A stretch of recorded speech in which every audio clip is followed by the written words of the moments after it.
ಯಾವುದಿಲ್ವೋ ಎರಡನೇ ಪದಾರ್ಥ ಕೇಳೋದಿಲ್ವೋ ಎರಡನೇ ಪದಾರ್ಥ ಮುಟ್ಟೋಕ್ಕೆ ಅವಕಾಶವಿಲ್ವೋ. ಅದಕ್ಕೆ ಭೂಮ, ಬ್ರಹ್ಮ, ಆತ್ಮ ಇವೆಲ್ಲ ಪರ್ಯಾಯಗಳು. ಆತ್ಮ ಅಂದರೆ ಆಲ್ ಕಡವೇರಿ, ಸರ್ವತ್ರವೂ ವ್ಯಾಪಿಸಿರ್ತಕ್ಕ ತತ್ವಕ್ಕೆ ಆತ್ಮ ಅಂತ ಹೇಳಿದ್ರು. ಬ್ರಹ್ಮ ಅಂದರೆ ಎಲ್ಲಕ್ಕೂ ದೊಡ್ಡದಾಗಿರೋದು, ಯಾವ ವಿಧವಾದ ದೇಶ ಕಾಲ ವಸ್ತುಗಳ ನಿಮಿತ್ತ ಇಲ್ಲದೆ ಇರತಕ್ಕಂಥದ್ದು, ಅದು ಬ್ರಹ್ಮ ಅಂತ ಬರುತ್ತೆ. ಆತ್ಮ ಅಂದರೆ ಎಲ್ಲ ಕಡೆಗೆ ವ್ಯಾಪಿಸಿರೋದು ಅಂತ ಅರ್ಥ. ಹೀಗೆ ಭೂಮ, ಅಕ್ಷರ, ಆತ್ಮ ಎಲ್ಲ ಒಂದೇ ಮಾತಿಗೆ ಸತ್ಯ, ಇವೆಲ್ಲ ಶಬ್ದಗಳು ಒಂದೇ ಪದಾರ್ಥಕ್ಕೆ ಹೆಸರು, ಒಂದು ತತ್ವಕ್ಕೆ. ಅದನ್ನು ತಿಳ್ಕೊಂಡು ಬಿಟ್ಟರೆ ಎಲ್ಲವನ್ನು ತಿಳ್ಕೊಂಡು ಹಾಗಾಗಬೇಕು, ಇನ್ನೇನು ಕೂಡುದು ಹಾಗೆ ಅಂತ. ಹೀಗಿರೋದ್ರಿಂದ ಅದೇ ಎಲ್ಲವೂ, ಎಲ್ಲಕ್ಕೂ ಅದೇ ಆತ್ಮ ಅಂತ ಅರ್ಥ ಆಗಿಬಿಡುತ್ತೆ. ಅಂದರೆ ಅದಕ್ಕಿಂತ ವ್ಯತಿರಿಕ್ತವಾಗಿ ಬಂದಿದ್ದರೆ ಆಗುವುದಿಲ್ಲ. ಬ್ರಹ್ಮವು ತನ್ನನ್ನೇ ತಾನು ಅರ್ಥಕೊಂತು ಅಂದರೆ ಏನು, ಇದು ಮಾತ್ರ ನಮಗೆ ಅರ್ಥ ಆಗುವುದಿಲ್ಲ. ಬಾಕಿಗೆಲ್ಲ ಅರ್ಥ ಆಗಬಹುದು. ಯಾವುದಾದ್ರೂ ಒಂದು ವಸ್ತು ಇದ್ದರೆ ಅದನ್ನು ನಾವು ಅರ್ಥಕೊಳ್ತೇವೆ ಎನ್ಬಹುದು. ಆತ್ಮನು ಅಂದರೆ ನಾನು ನನ್ನನ್ನು ಅರ್ಥಕೊಳ್ತೇನೆ ಅಂದರೆ ನನ್ನಲ್ಲಿ ಎರಡು ಪಾಲಾಗಬೇಕು. ಅರಿಯುವ ನಾನು, ಅರಿಯಲ್ಪಡುವ ನಾನು ಅಂತ ಎರಡು ಪಾಲಾದರೆ ಅರಿಯೋಕ್ಕಾಗುತ್ತೆ. ಹಾಗೆ ಅಂತ ಇದಕ್ಕೆ ಏನು ಕಾರಣ? ಆ ಅರಿಯೋದು ಅಂತಿದೆಯಲ್ಲ, ಅರಿವು ವಿದ್ಯಾ ಎಂಬ ಶಬ್ದ ಲೋಕದಲ್ಲಿ ಅದು ಸಕರ್ಮಕ ಕ್ರಿಯೆ. ಒಂದನ್ನು ಒಬ್ಬನು ಅರಿಯೋದನ್ನೇ ಅರಿಯೋದು ಅಂತ ನಾವು ಮಾಡ್ಕೊಂಡಿದ್ದೀವಿ. ಬೇರೆ ತರಹ ಅರಿಯೋದೇ ಇಲ್ಲ ಅಂತ ನಾವು ಮಾಡ್ಕೊಂಡಿದ್ದೀವಿ. ಕಣ್ಣಿನಿಂದ ಅರಿತಕ್ಕದ್ದೆಲ್ಲ ರೂಪ, ಕಣ್ಣು ಅರಿಯುತ್ತೇವೆ, ರೂಪವು ಅರಿಯಲ್ಪಡುತ್ತದೆ. ಹೀಗೆ ಮನಸ್ಸಿನಿಂದ ವಿಷಯಗಳು ಕೆಲವು ಅರಿಯಲ್ಪಡುತ್ತವೆ. ಯಾವುದನ್ನಾದರೂ ಗ್ರಾಹ್ಯ ಗ್ರಾಹಕ ಬೇರೆ, ಯಾವುದು ಗ್ರಾಹ್ಯವೋ ಯಾವುದನ್ನು ಅರಿತೇವೋ ಅದಕ್ಕಿಂತ ವ್ಯತಿರಿಕ್ತವಾಗಿ ಒಂದು ಗ್ರಾಹಕ ಇರಬೇಕು ಅಂತ ಎಲ್ಲರೂ ಒಪ್ಪಲೇಬೇಕಲ್ವೇ? ಹಾಗೆ ಆತ್ಮನನ್ನೇ ಅರ್ಥ ಅಂದರೆ ಏನರ್ಥ? ಹಾಗೆಲ್ಲ ಹೀಗೆ ಹೇಳಕ್ಕೆ ಬರುತ್ತೆ. ಸಾವಯವವಾಗಿದ್ದರೆ ನಾನು ಈ ಕೈಯನ್ನು ಈ ಕೈಯಿಂದ ಮುಟ್ಟಿದೆ. ಶರೀರ ಎಂಬುದು ಕೈ, ಕಾಲು, ತಲೆ, ಮೂಗು ಮೊದಲಾದ ಅವಯವಗಳು ಉಳ್ಳದ್ದಾಗಿದೆ. ಆದರೆ ಬ್ರಹ್ಮ ಅಂತದಲ್ಲ, ಯಾವ ಅವಯವಗಳು ಇರದಂಥದ್ದು. ಅವಯವಗಳಿಗೋದೆಲ್ಲ ಹೊರಗೆ ಬಿಡಿಸಲಿಕ್ಕಾಗಿ ಹೊಂದಿದೆ. ಆದರೆ ಅದನ್ನು ಕೂಡ ಅದು ಅರಿಸುವಂಥದ್ದಲ್ಲ, ಅಲ್ಲಿ ಏನು ವಿಚಾರ ಅಂತ. ಈ ಅರಿಯೋದು ಅನ್ನೋ ಶಬ್ದ ನಾವು ತಿಳ್ಕೊಂಡಿದ್ದೀವಲ್ಲ, ಈ ಶಬ್ದವನ್ನೇ ಬೇರೆ ಅರ್ಥದಲ್ಲಿ ಉಪಯೋಗಿಸಿದೆ ಉಪನಿಷತ್ನೊಳಗೆ. ಆ ಶಬ್ದ ಬೇರೆ ಅರ್ಥದಲ್ಲಿ ಉಪಯೋಗಿಸಿದ್ರಿಂದ ನಮಗೆ ಸಂಶಯವಾಯಿತು. ಇದನ್ನು ನಾವು ತಿಳ್ಕೊಂಡಿರೋದು ಬೇರೆ, ಅವರು ತಿಳ್ಕೊಂಡಿರೋದು ಬೇರೆ, ಇಷ್ಟೇ ವಿಶೇಷ. ಕಾರಣ ಏನು ಅರಿಯೋದು ಅಂದರೆ ಅಂತ. ಆ ಅರಿಯುವ ಶಬ್ದವನ್ನೇ ಅನುಭವ ಅಂತ ಕರೀತಾರೆ. ಅದನ್ನು ಅನುಭವಿಸೋದು ಅಂತ. ಆತ್ಮನು ತನ್ನನ್ನೇ ಮತ್ತೊಂದನ್ನು ಅರಿಯದೆ ಅರಿತಾನೆ. ಅಂದರೆ ಅರಿತಾನೆ ಎಂಬ ಕ್ರಿಯೆ ಇಲ್ಲ ಆತ್ಮನು. ಸೂರ್ಯನು ತಾನು ಬೆಳಗುತ್ತಾ ಲೋಕವನ್ನೆಲ್ಲ ಹೇಗೆ ಬೆಳಗ್ತಾ ಇರ್ತಾನೆಯೋ, ಆತ್ಮನು ಹಾಗೆ ತಾನು ಬೆಳಗ್ತಾ ಜಗತ್ತನ್ನೆಲ್ಲ ಬೆಳಗ್ತಾ ಇದ್ದಾನೆ, ವಿಷಯವನ್ನೆಲ್ಲ ಬೆಳಗ್ತಾ ಇದ್ದಾನೆ. ಒಳಗಿರ್ತಕ್ಕಂಥದ್ದು, ಹೊರಗಿರೋದು, ಆಕಾಶದಲ್ಲಿರೋದು ಎಲ್ಲವನ್ನೂ ಬೆಳಗೋದು. ಇವೆಲ್ಲ ಇದೆ ಎಂಬುದಕ್ಕೆ ಆತ್ಮನೇ ಹೇತು ವಿಷಯ ಕ್ರೀಡಾತ್ಮಕ. ಅಯ್ಯೋ, ಇದನ್ನು ಹೇಳೋಕ್ಕೆ ಬರೋಲ್ಲ. ಹೇಳೋಕ್ಕೆ ಬರದೇ ಇಲ್ಲ ಅಂತ ಯಾಕಂದ್ರೆ ಬರದು ಅಂತಂದರೆ ಎಲ್ಲರ ಅನುಭವದಲ್ಲಿದೆ. ಹೇಗೆ ಅಂತ ನಾನು ಎಂಬುದು ಈಗ ಪ್ರಮಾತ್ರ ರೂಪವಾಗಿದೆಯಲ್ಲ, ಆ ನಾನಲ್ಲೇ ಕೂತಿದ್ದೀನಿ. ಆ ನಾನು ಇದನ್ನು ಇಂಥದ್ರಿಂದ ಅರಿತೇನೆ ಅಂದ್ಕೊಂಡ್ರೆ ಹೌದು ಅಂತ ನನಗೆ ಗೊತ್ತಾಗುತ್ತೆ. ನಾನು ಇಂಥದ್ರಿಂದ ಅರಿತೆ.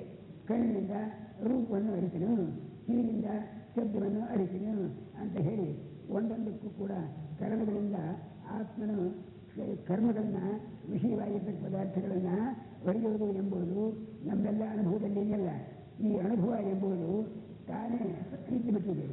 ಆ ಇರೋದನ್ನೇ ತನ್ನನ್ನು ಅರಿಯೋದು ಅಂತ ಮಾಡ್ಕೊಂಡಿದ್ದಾರೆ. ಇದಕ್ಕೆ ಅನುಭವ ಅಂತ ಕರೀತಾರೆ. ಅನುಭವ ಅಂದರೆ ತಾನು ಸ್ವತಂತ್ರವಾಗಿಯೇ ಇದ್ದು ತಾನು ಬೆಳಕಲೇ ಇರೋದು, ಮತ್ತೊಂದನ್ನು ಇನ್ನೊಂದು ಅರಿತಕ್ಕ ಕರ್ತೃವನ್ನು ಬಯಸದೆ ಇರತಕ್ಕಂಥ ತತ್ವ. ಇದನ್ನು ಅವರು ಅನುಭವ, ಅವಗತಿ, ಅನುಭವ ಅಂತ ಕರೆದಿದ್ದಾರೆ. ಇದು ಅರ್ಥನೇ ಆಗಲ್ಲ. ಏನು ಮಾಡಿದರು? ಅರಿಯುವುದು ಅಂದ್ಕೂಡಲೇ ನಾನು ನನ್ನನ್ನು ಅರಿತೇನು ಅಂತ ಹೇಳ್ಬೋದು, ಆದರೆ ಅರ್ಥ ಆಗೋದಿಲ್ಲ. ಅದನ್ನು ಅವರಿದ್ದರೆ ನಾನು ಕರ್ತೃ, ನನ್ನನ್ನು ಕರ್ಮ, ನನ್ನಿಂದ ಕರ್ಮ ಇವೆಲ್ಲ ಇದೆ ಅಂತ ಶಬ್ದಗಳಾಗುತ್ತೆ. ಈ ಮಾತಿರುತ್ತೆ, ಆತ್ಮನಾತ್ಮಾನಂ ಹಾಗೆ ಅಂತ ಹೇಳಿ ನೀನೇ ನಿನ್ನಿಂದ ಅರಿತೀಯ ಭಗವಂತ ಅಂತ ಸ್ತೋತ್ರ ಮಾಡಿದ್ದಾರೆ ಕೆಲವು ಕಡೆ ಒಳಗೆ. ಹಾಗಂದರೆ ಪರಮಾತ್ಮ 3 ಸುಳ್ಳಾಗಿಬಿಟ್ಟಿದ್ದಾನೆ ಅಂತ ಹಾಗೇನು ಅರ್ಥವಿಲ್ಲ. ನೀನು ಕರ್ತೃವನ್ನಾಗಲಿ ಕರ್ಮವನ್ನಾಗಲಿ ಬಯಸದೇ ಇರುವ ಅನುಭವ ರೂಪನು ಅಂತ ಇಷ್ಟೇ ಅರ್ಥ ಆಗುತ್ತೆ ಆ ಶಬ್ದಕ್ಕೆ. ಅನುಭವ ಅಂತ ಒಂದು ಕ್ರಿಯೆ ಅಲ್ಲ. ಆದರೆ ಇನ್ನೊಂದು ಅರ್ಥದಲ್ಲಿ ಆತ್ಮಜ್ಞಾನ ಅನ್ನೋದುಂಟು. ಆತ್ಮವನ್ನು ಅರಿಯೋದು ಅಂತೀವಲ್ಲ, ಬ್ರಹ್ಮವನ್ನು ಅರಿಯೋದು ಅಂತ. ಇದು ಬ್ರಹ್ಮಕ್ಕೆ ಅದನ್ನು ಅರಿಯತಕ್ಕ ಮತ್ತೊಂದು ಕರ್ತೃವನ್ನು ಬಯಸುವ ಶಕ್ತಿ ಇಲ್ಲ ಅಂತ ಅದು ಬೇರೆ. ವ್ಯವಹಾರ ದೃಷ್ಟಿಯಿಂದ ನೋಡಿದರೆ ನಾವು ಬ್ರಹ್ಮವನ್ನು ಅರಿತುಕೊಳ್ತೇವೆ ಅಂತ ಹೇಳಬಹುದು. ಇದನ್ನು ಈಗ ನಾವು ಅಜ್ಞರು ಎಷ್ಟೋ ವಿಷಯಗಳನ್ನು ನಾವು ಅರಿಯುವಂತಿಲ್ಲ. ನನ್ನ ಸ್ವರೂಪ ಏನೋ ನಾನು ಅರಿಯೇ, ಇದನ್ನು ನಾನು ಅರಿತುಕೊಳ್ತೇನೆ ಅಂತೇನೆ. ಇಲ್ಲಿ ಅರಿಯೋದು ಅಂದರೆ ಏನು? ಈ ಅರಿಯೋದಕ್ಕೊಂದು ಅರ್ಥ ಇದೆ. ಯಾವುದನ್ನು ಅರಿತೇವೆ ಅಂತೀವೋ ನಮ್ಮ ಅಂತಃಕರಣವು ಆ ರೂಪವಾಗಿ ಪರಿಣಮಿಸುತ್ತೆ. ಅದಕ್ಕೆ ವೃತ್ತಿ ಅಂತ ಹೇಳ್ತಾರೆ. Modification of the mind. ಮನಸ್ಸಿನೊಳಗೆ ಒಂದು ವೃತ್ತಿ ಉಂಟಾಗುತ್ತದೆ. ಅದು ಹಾಗೆ ಆತ್ಮವನ್ನು ನಾನು ಅನುಭವದಿಂದ ಅರಿತೇನೆ ಅಂತ ಹೇಳಿ ಹೀಗೆ ಅಟ್ಕೋಬಹುದು ಅಂತ ನಾನು ಹೇಳಿದರೆ ಮನಸ್ಸಿನೊಳಗೆ ಒಂದು ವೃತ್ತಿ ಆಗುತ್ತಲ್ಲ, ಅದೊಂದು ವಿಷಯೀಕರಿಸೋದಿಲ್ಲ. ಆದರೂ ಕೂಡ ಅದು ಆತ್ಮವಿಷಯಕವಾದ ಜ್ಞಾನ ಅಂತ ಕರೀತಾರೆ. ಆತ್ಮವಿಷಯಕವಾದ ಅಜ್ಞಾನ ಅಂತಃಕರಣದಲ್ಲಿರುತ್ತದೆ.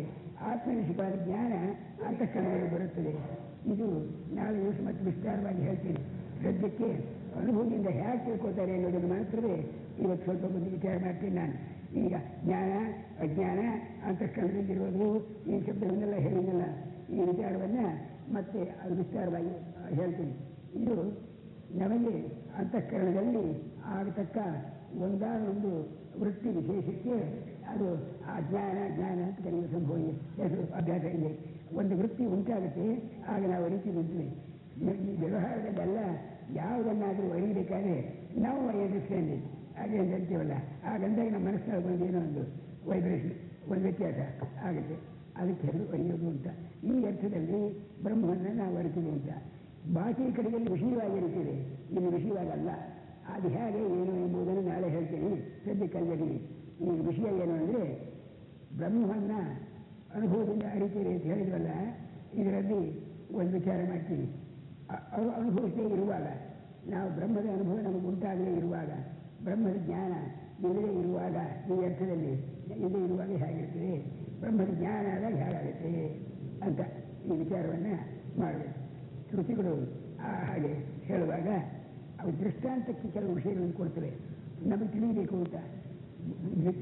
ಶ್ರುತಿಯಲ್ಲಿ ಎಲ್ಲ ದೃಷ್ಟಾಂತಗಳಿಗೆಲ್ಲ ಆ ದೃಷ್ಟಾಂತಗಳೆಲ್ಲ ವ್ಯವಹಾರದಲ್ಲಿರುವೆ, ನಾವೆಲ್ಲ ತಿಳಿದಿರುವೆ. ಆದರೆ ವ್ಯವಹಾರದಲ್ಲಿ ಯಾವುದೋ ಒಂದು ಅಂಶವನ್ನು ಮಾತ್ರವೇ ಅದಕ್ಕೂ ತಗೋಬೇಕು, ಎಲ್ಲ ತಗೋಸ್ಕೊಡೋದು. ಅದಿರೋದೇ ಇಲ್ಲ ಆ ರೀತಿ ಒಳಗೆ. ಅದನ್ನೇ ಒಂದು ನ್ಯಾಯ ಮಾಡಿದ್ದಾರೆ. ದೃಷ್ಟಾಂತಗಳಿಗೆ ಯಾವುದೇ ಒಂದು ವಂಶದ ಸಾಮ್ಯ ಇರುತ್ತೆ ಹೊರತು ಸರ್ವಥಾ ಸಾಮ್ಯ ಇರೋದಿಲ್ಲ ಅಂತ ಒಂದು ನ್ಯಾಯ. ಅದು ಲೋಕದಲ್ಲಿಯೂ ಅಷ್ಟೇ. ಯಾವುದಕ್ಕೆ ಹೋಲಿಸ್ತೇವೋ, ಕತ್ತೆ ಹಾಕಿರ್ತಾನೆ ಅಂದ್ಬಿಟ್ಟು ಗಟ್ಟಿಯಾಗಿ ಕೂಗ್ತಾನೆ ಅಂತ ಅರ್ಥ. ಕತ್ತೆ ಹರಿದಾಗಿದೆ, ಕತ್ತೆ ಹರಿದಿದೆ, ಅದೆಲ್ಲ ಇದ್ರೂ ಕತ್ತೆ ವಿಷಯದಲ್ಲಿ ನಾವೇನು ತಗೊಳ್ಳೋದಿಲ್ಲ. ಅಲ್ಲಿ ಎಷ್ಟು ಬೇಕೋ ಅಷ್ಟು ತಗೊಂಡ್ಬಿಡ್ತೇವೆ. ಹಾಗೆ ಕೋಗಿಲೆ ಹಾಗೆ ಕೂಗ್ತಾರೆ, ಒಳ್ಳೆ ಮೃದುವಾಗಿ ಮಾಡ್ತಾರೆ ಎಂದು ಕೋಗಿಲೆ ಅಂತ ಕಣ್ಣು ಬರೋದು ಕೂಡ ಹಾಗಾದ್ರೆ ಇಷ್ಟೇ ಇದ್ದಾರೋ ಮರು ಕೊಂಡ ಮೇಲೆ ಕೂತ್ಕೊತಾರೋ ಅದು ಹಾಗೆ ಅಂದರೆ ಯಾರು ತಗೊಳ್ಳೋದಿಲ್ಲ. ಅದು ವಿವಕ್ಷಿತಾಂಶ ಇಲ್ಲ ಅದಕ್ಕೆ. ಇಲ್ಲಿ ಯಾವಾಗಲೂ ಎಕ್ಸಾಂಪಲ್ಸ್ ಕೊಟ್ಟರೆ ಅದು ಪಾಯಿಂಟ್ ಆಫ್ ಕಂಪ್ಯಾರಿಸನ್, ಯಾವ ವಿಷಯದಲ್ಲಿ ಹೋಲಿಕೆ ಇದೆಯೋ ಯಾವ ವಿಷಯ ಅಂತ ವಿಚಾರ ಮಾಡಿ ಅಷ್ಟಕ್ಕೆ ಮಾತ್ರ ದೃಷ್ಟಾಂತ ತಗೋಬೇಕು, ವಿವಕ್ಷಿತಾಂಶವನ್ನು ತಗೋಬೇಕಾಗುತ್ತೆ. ಹಾಗೆ ಇವರು ವ್ಯವಹಾರದಲ್ಲಿ ಇರ್ತಕ್ಕ ದೃಷ್ಟಾಂತಗಳನ್ನು ಋಷಿಗಳು ಬೇಕಾದಷ್ಟು ಕೊಟ್ಟಿದ್ದಾರೆ. ವ್ಯವಹಾರದಲ್ಲಿರೋದು ಪರಮಾರ್ಥ ದೃಷ್ಟಾಂತವೇನಲ್ಲ, ವ್ಯವಹಾರದ ಅಂಶ ನಮಗೆ ತಿಳಿಯುತ್ತೆ, ಅದನ್ನು ನಮಗೆ ತಿಳಿಸ್ಕೊಡ್ತಾರೆ. ಇಷ್ಟೇ ದೃಷ್ಟಾಂತದಲ್ಲಿ ಅದನ್ನು. ಈಗ ನಮಗೆ ಎಲ್ಲಿ ಅವಿದ್ಯೆ ಇದೆಯೋ, ಅವಿದ್ಯೆ ಅಂದರೆ ಸುಮ್ಮನೆ ನಮಗೆ ತಿಳಿದಿರೋ ವಿದ್ಯೆ ಮಾಡ್ಕೊಳ್ಳಿ, ವಿಷಯ ನಮಗೆ ಗೊತ್ತಿಲ್ಲ.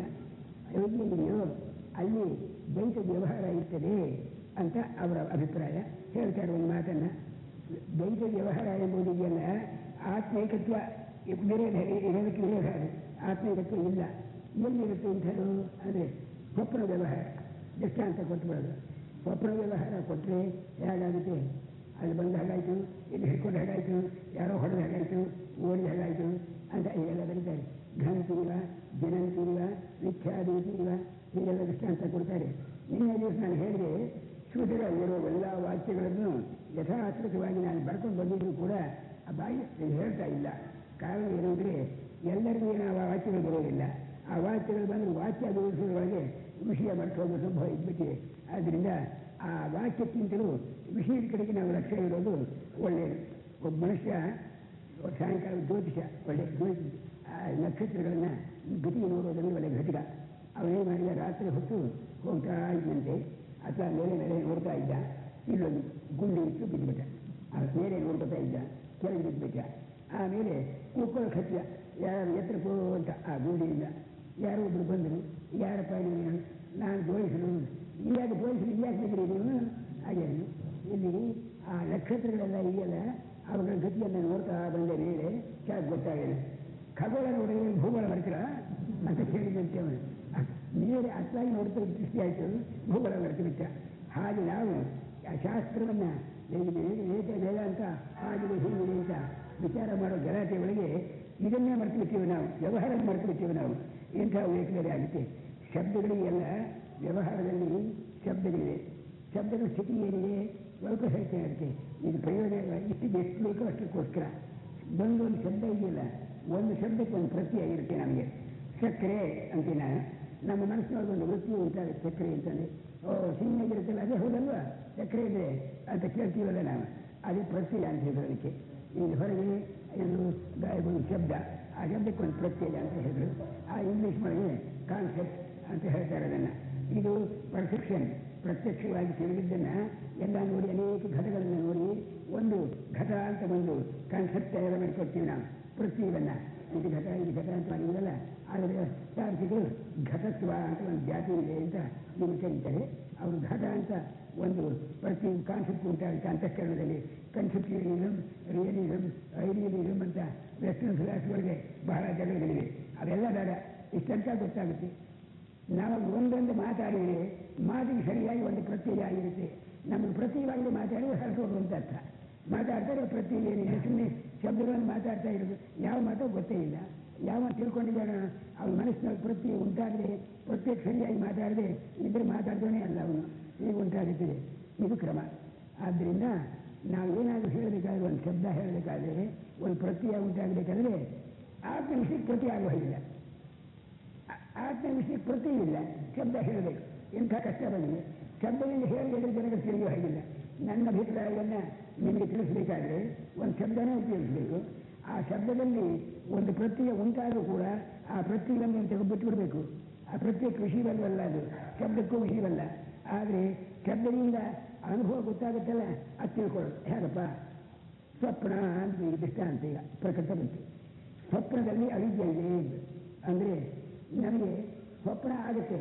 ಪದಾರ್ಥಗಳನ್ನ ನೋಡ್ತೀವಿ ನಾವು ಎಷ್ಟೋ ಕರ್ಮಗಳಿಂದ ವಿಷಯಗಳನ್ನು ಬೇರೆ ಬೇರೆಯಾಗಿ ನೋಡಿ ಇಂಥದ್ದು ಅಂತ ವಿಕಲ್ಪ ಮಾಡ್ತೀವಲ್ಲ, ಅದು ಎಷ್ಟು ಶ್ರಮಾನವೋ ಅಲ್ವೋ ಅದೆಲ್ಲ ಗಟ್ಟಿ ಮಾಡಲ್ಲ. ನಾನೀಗ ಸ್ವಪ್ನದಲ್ಲಿ ಈ ರೀತಿಯವರೆಗೆ ಒಬ್ಬ ಜ್ಞಾತರು, ಒಂದು ಜ್ಞಾನ, ಒಂದು ಜ್ಞೇಯ ಎಂಬ ವಿಭಾಗದಿಂದ ಅರಿತಕ್ಕಂಥ ಒಂದು ಅವಸ್ಥೆ ಹೌದು. ಆದರೆ ಸ್ವಪ್ನದಲ್ಲಿ ಆಗತಕ್ಕ ಪ್ರತ್ಯಯವನ್ನು ವಿದ್ಯಾ, ಜ್ಞಾನ ಸರಿಯಾಗಿ ತಿಳುವಳಿಕೆ ಅಂತ ನಾವು ಯಾರೂ ಒಪ್ಪಲ್ಲ. ಅದೇನಾಯಿತು, ಅದು ಅಜ್ಞಾನ ಆಗುತ್ತೆ. ಅಜ್ಞಾನ ಇದೆ, ವ್ಯವಹಾರ ಇದೆ, ಅಜ್ಞಾನ ಇದೆ. ಅಂದರೆ ಆಯಿತು, ವ್ಯವಹಾರ ಎಂಬುದು ಇದೆಯಲ್ಲ, ಅಜ್ಞಾನಕ್ಕೂ ವ್ಯವಹಾರ, ದ್ವೈತ ವ್ಯವಹಾರಕ್ಕೂ ಗಂಟು ಅಂತ ಹೇಳಿ ಎಲ್ಲಿ ಅಜ್ಞಾನ ಇದೆಯೋ ಎಷ್ಟಾವರ್ತಿ ನಮಗೆ ಸ್ವಪ್ನ ಆಗುತ್ತೆ. ಮತ್ತೆ ಪುನಃ ಹಾಗೆ ಮಾಡ್ಕೊಳ್ತೀವಿ. ಅಜ್ಞಾನದಲ್ಲಿ ಒಂದು ವಿಶೇಷ ಉಂಟು. ಅಜ್ಞಾನ ಸ್ವಭಾವ ಏನು ಸ್ವಭಾವ? ಅಜ್ಞಾನ ಆಗೋ ಕಾಲದಲ್ಲಿ ಅಜ್ಞಾನ ಅಂತ ಗೊತ್ತಾಗಲ್ಲ. ಅದು ತಿಳ್ಕೊಂಡು ಕೆಲವರಿಗೆ ಸರಿ ಅಂತ ನಾವು ಮಾಡ್ಕೊಳ್ಳೋದು. ಏನು ಬೇಕಾದಾಗ ಎಲ್ಲ ಲೆಕ್ಕ ಹುಡುಗರು ಮಾಡಿರ್ತಾರೆ, ಬುದ್ಧಿವರೆ ಸರಿಯಾಗೇ ಮಾಡ್ಕೊಂಡಿರ್ತಾರೆ. ಮೇಸ್ಟ್ರಿಕ್ಟನ್ನು ಕೊಡಲಿ ಇದ್ಯಾಕೆ ಹೀಗೆ ಮಾಡಿ 3, 4, 7 ಹೊತ್ತು ಬರೀತಾರೆ, 100 ಆಗಿ ಬರೆದ 3, 4, 100 ಬರದೆ ಸರ್. ಹಾಗೆ ಇದೇನೋ ಅಂದ್ಕೊಳ್ಳಿ, ಆವಾಗ ಒಂದು ತಿಳಿದಿಲ್ಲ, ತೋರಿಸಿಲ್ಲ ರೈತು ಅಂತ ಗೊತ್ತಾಯ್ತು. ನಮ್ಗೆ ಏನಾದ್ರು ಒಂದು ಟಚ್ ಮಾಡ್ಕೊಂಡ್ರೆ ಇತ್ಲಾಗೆ ಈ ಕಡೆಗೆ ಬರಬೇಕಾಗಿ ದೇವಸ್ಥಾನದಲ್ಲಿ ಇಲ್ಲಿ ನೀರು ಹೊಡಿತಿರಲ್ಲ, ಹೌದು ಮಡತೆ ಅಂತಂತಾರೆ, ಹೊಡಿತಾರೆ. ಆ ಮಡತೆಯಿಂದಾಗಲಿ ತಿಳಿಲಿಲ್ಲ ಅಂತಲಾಗಲಿ ಏನು ಬೇಕಾದರೂ ಅವನಿಗೆ ತಿಳಿಲಿಲ್ಲ ಅಂತ ಈಗ ಅನ್ನೋದು ಬಾಧೆ ಆದಮೇಲೆ ತಿಳಿಯೋ ಕಾಲಕ್ಕೆ, ಪ್ರತಿ ಉಂಟಾಗೋ ಕಾಲಕ್ಕೆ ಇದು ಸರಿ ಇರಲಿಲ್ಲ ಗೊತ್ತಾಗುತ್ತೆ. ಪ್ರತಿಯೊಂದು ಪ್ರತಿಯೂ ಕೂಡ ಸ್ವತಃ ಪ್ರಮಾಣ ಅಂದರೆ ಏನು? ನಾನು ಹೇಳೋದು ಸರಿ ಅಂತ ಉಂಟಾಗ್ಬಿಡುತ್ತೆ. ಅದಕ್ಕೆ ನೀನು ಹೇಳೋದು ಸರಿ ಅಂತ ನಮಗಿಲ್ಲಿ ಸೈನ್ಸ್ ಮಾಡಿದಾರಲ್ಲ, ಅವರಿಗಿಂತ ಏನು ಎಕ್ಸಾಕ್ಟ್ ಸೈನ್ಸ್ ಅಂದರೆ ಎಕ್ಸಾಕ್ಟ್ ನಾಲೆಡ್ಜ್ ಅಂತ ಹೇಳಿದ್ರು. ಸರಿಯಾಗಿ ಕರಾರವಾದ ಆಗ್ತಕ್ಕ ತಿಳುವಳಿಕೆಗೆ ಸೈನ್ಸ್ ಅಂತ ಹೆಸರಲ್ಲೇ ಅವರು ಏನಾದರೂ ನಿರ್ಣಯ ಮಾಡ್ತಾರೆ.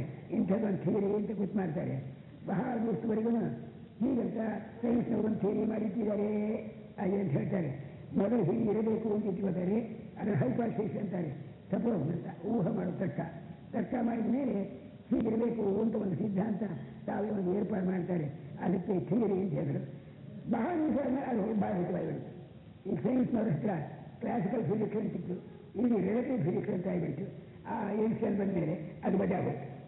ಸೈನ್ಸ್ನವರು ಅಂತ ಹೇಳಿದ್ರು ಎಕ್ಸಾಕ್ಟ್ ನಾಲೆಜ್ ಅಂದರೆ ಏನಾಯಿತು, ಎಕ್ಸಾಕ್ಟ್ ನಾಲೆಜ್ ಅಂತ ನಾವು ಇದುವರೆಗೂ ತಿಳ್ಕೊಂಡಿದ್ದು ಅಂತ ಅರ್ಥ.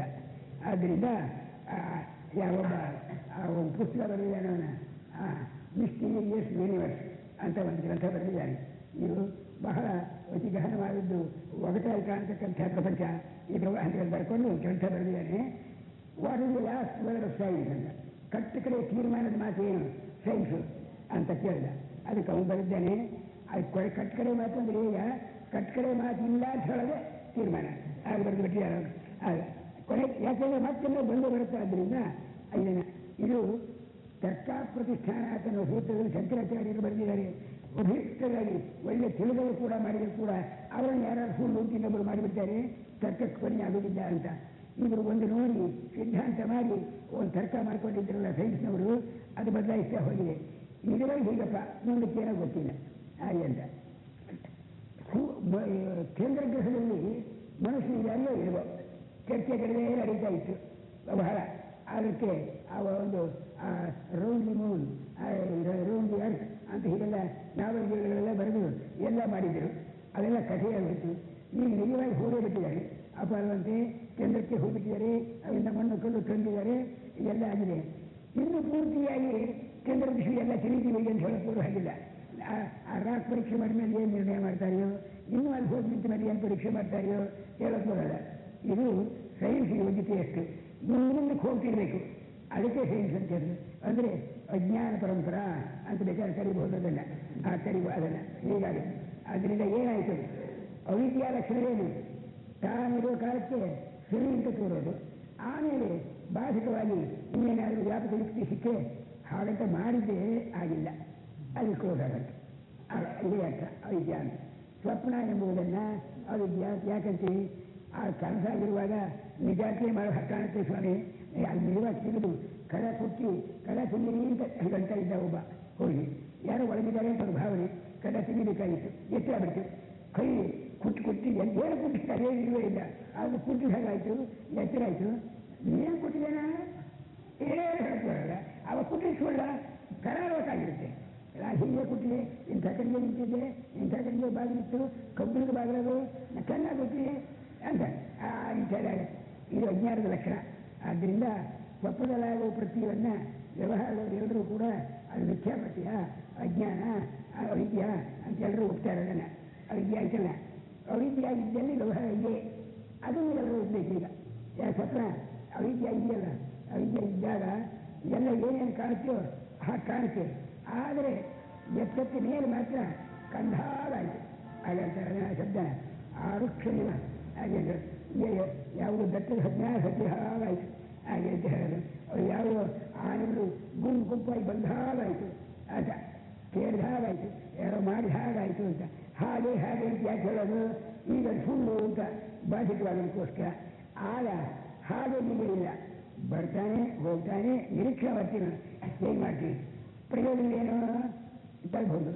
ವಿಚಾರ ಮಾಡಿ ಮನುಷ್ಯ ಸ್ವಪ್ನದಲ್ಲಿ ಎಷ್ಟಾವರ್ತಿ ನಾವು ನೋಡಿದೀವಲ್ಲ, ಎಷ್ಟು ಚರ್ಚೆ ಮಾಡಿದೀವಲ್ಲ, ಯಾರಾದರೂ ಪ್ರಯತ್ನ ಪಟ್ಟು ಇವತ್ತು ನಿಮಗಾಗೋ ಕನಸನ್ನು, ಇದು ಕನಸು ನಿಜವಾಗಿಯೂ ಅಜ್ಞಾನ ಅಂತ ಕಂಡು ಹಿಡಿದು ನೋಡೋಣ.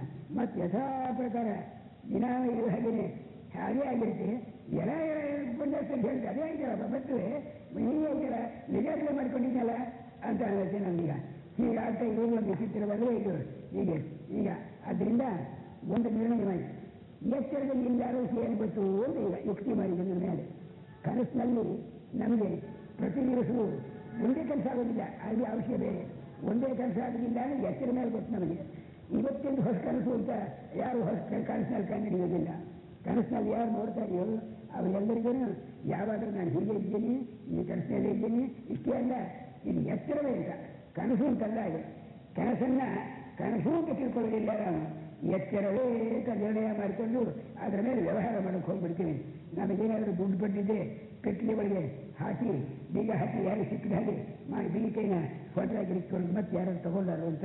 ಅಂದರೆ ಆ ಕೃಷ್ಣರಾಯರು ತಮ್ಮ ಪುಸ್ತಕದಲ್ಲಿ ಬಿಟ್ಕೊಂಡಿದ್ದಾರೆ. ಅದು ಇದು dream box, dream lock, dream key ಅಂತ ಹೇಳಿ ಎಲ್ಲ ಕಲಸಿನ ಬೀಗ ಕೈ ಎಲ್ಲ ಮಾಡ್ಕೊಂಡು ಇಟ್ಟಿರ್ತೀವಿ, ನಾವು ಭದ್ರವಾಗಿ ಮಾಡಿ ಇಟ್ಟಿರ್ತೀವಿ. ಆದರೆ ಆ ಮಾತನ್ನೆಲ್ಲ ಯಾವಾಗ ಹೇಳೋದು? ಎಚ್ಚೆತ್ತನೆ ಅದು ಬಾಧಿತವಾಗುತ್ತೆ. ಹೀಗಿದೆ ಎಲ್ಲ ಕೇಳೋದುಂಟು. ಕನಸೆಲ್ಲ ಬಾಧಿತವಾದ ನಮಗೆ ಗೊತ್ತಿದೆ, ಎಚ್ಚರವಾಗಿ ಬಾಧಿತವಾಗಿಲ್ವಲ್ಲ. ಹಾಗೆ ಹೀಗೇನಿಲ್ಲ, ಕನಸು ಎಂಬುದು ಬಾಧಿತವಾಗಿಲ್ಲ ಅಂತ ಆಗಿರುತ್ತಲ್ಲ ನಮಗೆ. ಇದು ಕನಸು ಉಂಟುವಾಗಿರೋಲ್ಲ, ಇದು ಬಾಧಿತವಾಗಿಲ್ಲ ಅಂತೂ ಆಗಿರುತ್ತೆ. ಆದ್ದರಿಂದ ಆ ವಿಷಯದಲ್ಲಿ ಏನು ಹೆಚ್ಚು ಇಲ್ಲ. ಕನಸು ಯಾವುದೋ ಎಚ್ಚರ ಯಾವುದೋ ಇಷ್ಟೇ ವಿಚಾರ. ಆ ವಿಷಯ ಪಕ್ಕದಲ್ಲಿ ಸದ್ಯಕ್ಕೆ ಇರಲಿ. ಇದು ಸಂಭಾವನಾ ಯುಕ್ತಿ ಅಂತ ಯಾರು ಇಟ್ಕೊಳ್ಳಿ. ಏನಂತ? ಅವಿದ್ಯೆಯು ತಾನಾಗುವ ಕಾಲಕ್ಕೆ ನಾನಾತ್ವ ವ್ಯವಹಾರವನ್ನು ತೋರಿಸುತ್ತದೆ. ಎಲ್ಲಿ ಅವಿದ್ಯೆ ಇದೆಯೋ ಅಲ್ಲಲ್ಲಿ ಅವೇ ದ್ವೈತ ವ್ಯವಹಾರ ಇದೆ. ಎರಡಕ್ಕೂ ಅವಿನಾಭಾವ ಸಂಬಂಧ. ಅಥವಾ ದ್ವೈತ ವ್ಯವಹಾರ ಅವಿದ್ಯಾ ದ್ವೈತ ಭಾವ. ಇದಕ್ಕೆ ಅದು ಕಂಡು ಅದಕ್ಕೆ ಇದು ಕಂಡು ಕೋಆಪರೇಟಿವ್ ಸೊಸೈಟಿಯವರು ಇದು ಅದರ ಮೇಲೆ ಅದು ಬಿಡೋ ಹಾಗಿಲ್ಲ, ಇದು ಬಿಡೋ ಹಾಗಿಲ್ಲ. ಅವಿದ್ಯೆಯು ವ್ಯವಹಾರಕ್ಕೂ ಉಂಟು ಅಂತ ಒಂದಾಯಿತು. ಇನ್ನೊಂದು ವ್ಯತಿರೇಕ ಏನು? ವ್ಯವಹಾರ ಇಲ್ಲಿದ್ದೇ ಕಡೆಯಲ್ಲಿ ಎಲ್ಲಿ ವ್ಯವಹಾರವೇ ಕಾಣೋದಿಲ್ವೋ ಅಲ್ಲಿ ಅವಿದ್ಯೆಯ ಕಾರ್ಯವೂ ಇರೋಲ್ಲ ಅಂತ. ಅವಿದ್ಯಾ ಕಾರ್ಯ ಅಂದರೆ ಏನು ಅಂತ ಆಶ್ಚರ್ಯ ಆಗೋದು, ಭಯವಾಗೋದು, ಶೋಕವಾಗೋದು, ಅದು ಸಂತೋಷ ಪಡೋದು, ಇದೆಲ್ಲ ಆಗೋದು. ಯಾರಾದರೂ ಒಬ್ಬರು ಒಂದು ಕೊಡ ತುಂಬ ಬರೀ ಸವರ್ಣಗಳು, ಇವರು ಯಾವುದೇ ಗೋಲ್ಡನ್ ಮಹಲ್ಗಳು, ಒಡೆಗಳು ಎಲ್ಲ ತುಂಬಿದ್ದೇನೆ, ಸ್ವಾಮಿ ತಗೋಬೇಕು ಒಂದು ಎಲ್ಲ ಚಲಿಸಿ ಕೈಯಿಂದ ನೋಡಿ ಎಂತ ಹೊಡೆದಿದೆ, ಒಡೆ ಸಿಕ್ಕಿ ನೋಡಿದ್ರೆ ನಾವು ಕನಸು ನೋಡಿದೆ, ಇದೆಲ್ಲ ನೋಡಿದ್ರು ಅಂತ ಹೇಳಿ ಮಾಡ್ತೀವಲ್ಲ. ಇದು ಅವಿದ್ಯಾ ಕಾರ್ಯ. ಕಾರ್ಯ ಅಂದರೆ ಅವಿದ್ಯೆ ಇದ್ದಲ್ಲಿ ತೋರ್ತಕ್ಕ ಫಲ, ಅವಿದ್ಯೆ ತೋರಿಸತಕ್ಕಂಥದ್ದನ್ನು. ಅದನ್ನು ಶಂಕರಾಚಾರ್ಯರು ಅನೇಕ ಶಬ್ದಗಳಿಂದ ತಿಳಿಸ್ತಾರೆ ಒಂದು ಮಾತನ್ನು. ಏನು ಅಂತ? ಅವಿದ್ಯಾ ಕಲ್ಪಿತ ಅಂತ ಕೆಳಗಡೆ ಬರೀತಾರೆ, ಅವಿದ್ಯಾ ಕೃತ ಅಂತ ಬರೀತಾರೆ, ಅವಿದ್ಯಾ ಪ್ರಸ್ತುತ ಸ್ಥಾಪಿತ ಅಂತ ಬರೀತಾರೆ. ಬೇರೆ ಬೇರೆ ಶಬ್ದಗಳಿಂದ ಬರೀತಾರೆ. ಅವಿದ್ಯಾತ್ಮಕ ಈ ಶಬ್ದಗಳನ್ನೆಲ್ಲ ಬರೀತಾರೆ. ಎಲ್ಲ ಒಂದೇ. ಅವಿದ್ಯೆಗಿದ್ದಲ್ಲಿ ತೋರ್ತಕ್ಕ ವ್ಯವಹಾರ ಅಂತ ತೋರಿಸೋದಕ್ಕೋಸ್ಕರ ಈ ಶಬ್ದಗಳನ್ನು ಅವಿದ್ಯೆಯಿಂದ ಕಲ್ಪಿತವಾದದ್ದು, ಅವಿದ್ಯೆಯಿಂದ ತೋರ್ತಕ್ಕದ್ದು, ಅವಿದ್ಯೆಯು ನಮ್ಮ ಕೊಟ್ಟಿಗೆ ಎದುರಿಗಿಟ್ಟದ್ದು, ಈ ಮಾತುಗಳನ್ನೆಲ್ಲ ಉಪಯೋಗಿಸ್ತಾರೆ. ಅವಿದ್ಯೆಯಿಂದ ಆದದ್ದು ಈ ಶಬ್ದಗಳೆಲ್ಲ, ಅವಿದ್ಯಾ ಸ್ವರೂಪ ಆದದ್ದು ಹೀಗೆಲ್ಲ ಬರೀತಾರೆ. ಶಬ್ದ ಎಲ್ಲ ಒಂದೇ. ಕನಸು ಬೇಕಾದಷ್ಟು ಆಗಿರೋದ್ರಿಂದ ಈ ವ್ಯಾಪ್ತಿ ನಾವು ಇಟ್ಕೊಳ್ಳೋಕೆ ಏನು ಅಡ್ಡಿ ಇಲ್ಲ. ಎಲ್ಲೆಲ್ಲಿ ಕೆಲಸ ಆಗಿದೆಯೋ ಅವತ್ತೆಲ್ಲವೂ ಹಾಗೆ ಆಗಿದೆಯಲ್ಲ ನಮಗೆ. ಏನಂತ? ಅವಿದ್ಯೆ ಇದ್ದಲ್ಲಿ ವ್ಯವಹಾರ ಇದೆ, ವ್ಯವಹಾರವೇ ಇಲ್ಲದೆ ಇದ್ದಂಥ ಅವಸ್ಥೆ ಉಂಟು. ಈ ವ್ಯವಹಾರವೇ ಇಲ್ಲ, ಅವಿದ್ಯೆ ಕಾರ್ಯವೂ ಇರಬಾರ್ದು. ಯಾವುದು? ಶೋಕವಾಗಲಿ, ಮೋಹವಾಗಲಿ, ಬಂಧುವಾಗಲಿ. ನಿನ್ನೆ ದಿವಸ ನಾನು ಹೇಳಿದೆ, ಬ್ರಹ್ಮವಿದ್ಯೆಗೆ ಏನು ಶಾಂತಿ, ತೃಪ್ತಿ, ಸುಖ ಇಂಥ ಬರುತ್ತೆ. ಈ ಶಾಂತಿ ಅಲ್ಲ, ಈ ಸುಖ ಅಲ್ಲ, ಈ ತೃಪ್ತಿ ಅಲ್ಲ ಅಂತ ಹೇಳಿದ್ದೆ ನಾನು. ಆ 3-4 ಶಬ್ದಗಳಲ್ಲ ಅವು. ಇನ್ನೊಂದು ಅಭಯ ಅಂತ, ಹೆದರಿಕೆ ಆಗುವುದಿಲ್ಲ ಅಂತ ಹೇಳ್ತಾರೆ. ಅಭಯಂ ಪ್ರತಿಷ್ಠಾ ಎಂದತೆ ಅಂತ ಹೇಳಿ ಪರಮಾತ್ಮನ ಕಂಡ್ರೆ ಅವನಿಗೆ ಅಭಯವಾಗುತ್ತೆ ಅಂತ. ಅಭಯ ಆಗುತ್ತೆ ಯಾಕೆ? ಒಬ್ಬನೇ ಆತ್ಮ ಇರೋದ್ರಿಂದ, ಎಲ್ಲರಿದ್ದರೆ ಭಯ. ಆದ್ದರಿಂದ ತಾನೇ ಆತ್ಮ ಅಂತ ಆಗ್ತಾನಲ್ಲ, ಆ ಕಾರಣದಿಂದ ಯಾವುದಕ್ಕೂ ಹೆದರೋದಿಲ್ಲ ಅಂತ. ಇನ್ನೊಂದು ಅಮೃತ ಅಂತ. ಅಮೃತ ಅಂದರೆ ಏನು? ಮರಣ ಸ್ವಭಾವವೇ ಇರತಕ್ಕದ್ದು, ಮರಣವೇ ಇಲ್ಲದಂಥ ಸ್ವಭಾವ. ಅದಕ್ಕೆ ಅಂತ ಮರಣ ಆಗುತ್ತೆ ಅನ್ನೋದಕ್ಕೆ ಯಾವಕ್ಕೆ ಇರಬೇಕು? ಯಾವಕ್ಕೆ ಸಾವಯವ ಆಗಿರುತ್ತೋ ಪದಾರ್ಥ ಅವಯವಗಳ ಪೂರ್ಣಿಕೆಯಿಂದ ಆಗಿದ್ರೆ ಅವಯವಗಳು ಬಿಟ್ಟು ಮತ್ತೆಲ್ಲಾದರೂ ಹೋಗ್ಬಿಡ್ಬೋದು.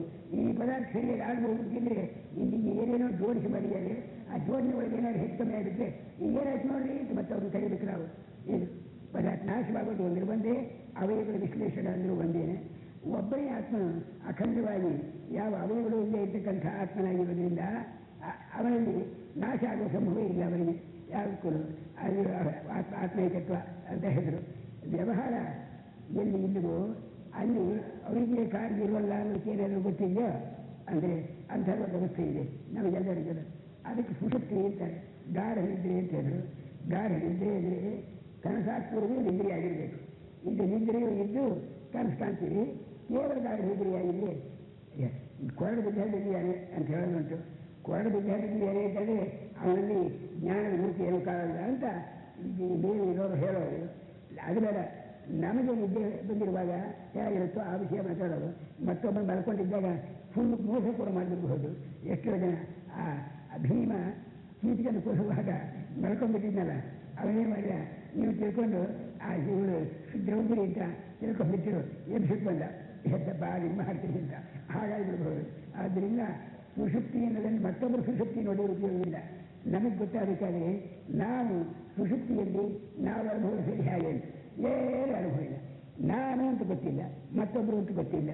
ಸುಷುಪ್ತಿಯಾಗಿ ಇಮಾನಿ ಭೂಮಿಕಾರೀತಿ ಈ ಪ್ರಾಣಿಗಳೇ ಅಂತ ಗೊತ್ತಾಗುವುದಿಲ್ಲ. ನಾಹಮ್ಮಿತಿ ನಾನು ಅಂತಲೂ ಗೊತ್ತಾಗುವುದಿಲ್ಲ ಅಂತ ಬರೆದಿದ್ದಾರೆ. ಅಲ್ಲ, ಗೊತ್ತಾಗಲೇ ಇಲ್ಲ ಅಂದರೆ ಕರ್ತೃ ಇಲ್ಲ, ಕರ್ಮ ಇಲ್ಲ, ಕರ್ಮ ಇಲ್ಲ. ಇದೇ ವ್ಯವಹರಿಸಬೇಕಾದದ್ದು. ಜ್ಞಾತೃ ಜ್ಞಾನ ಜ್ಞೇಯ ಮೂರೂ ಇಲ್ಲ ಅಲ್ಲಿ.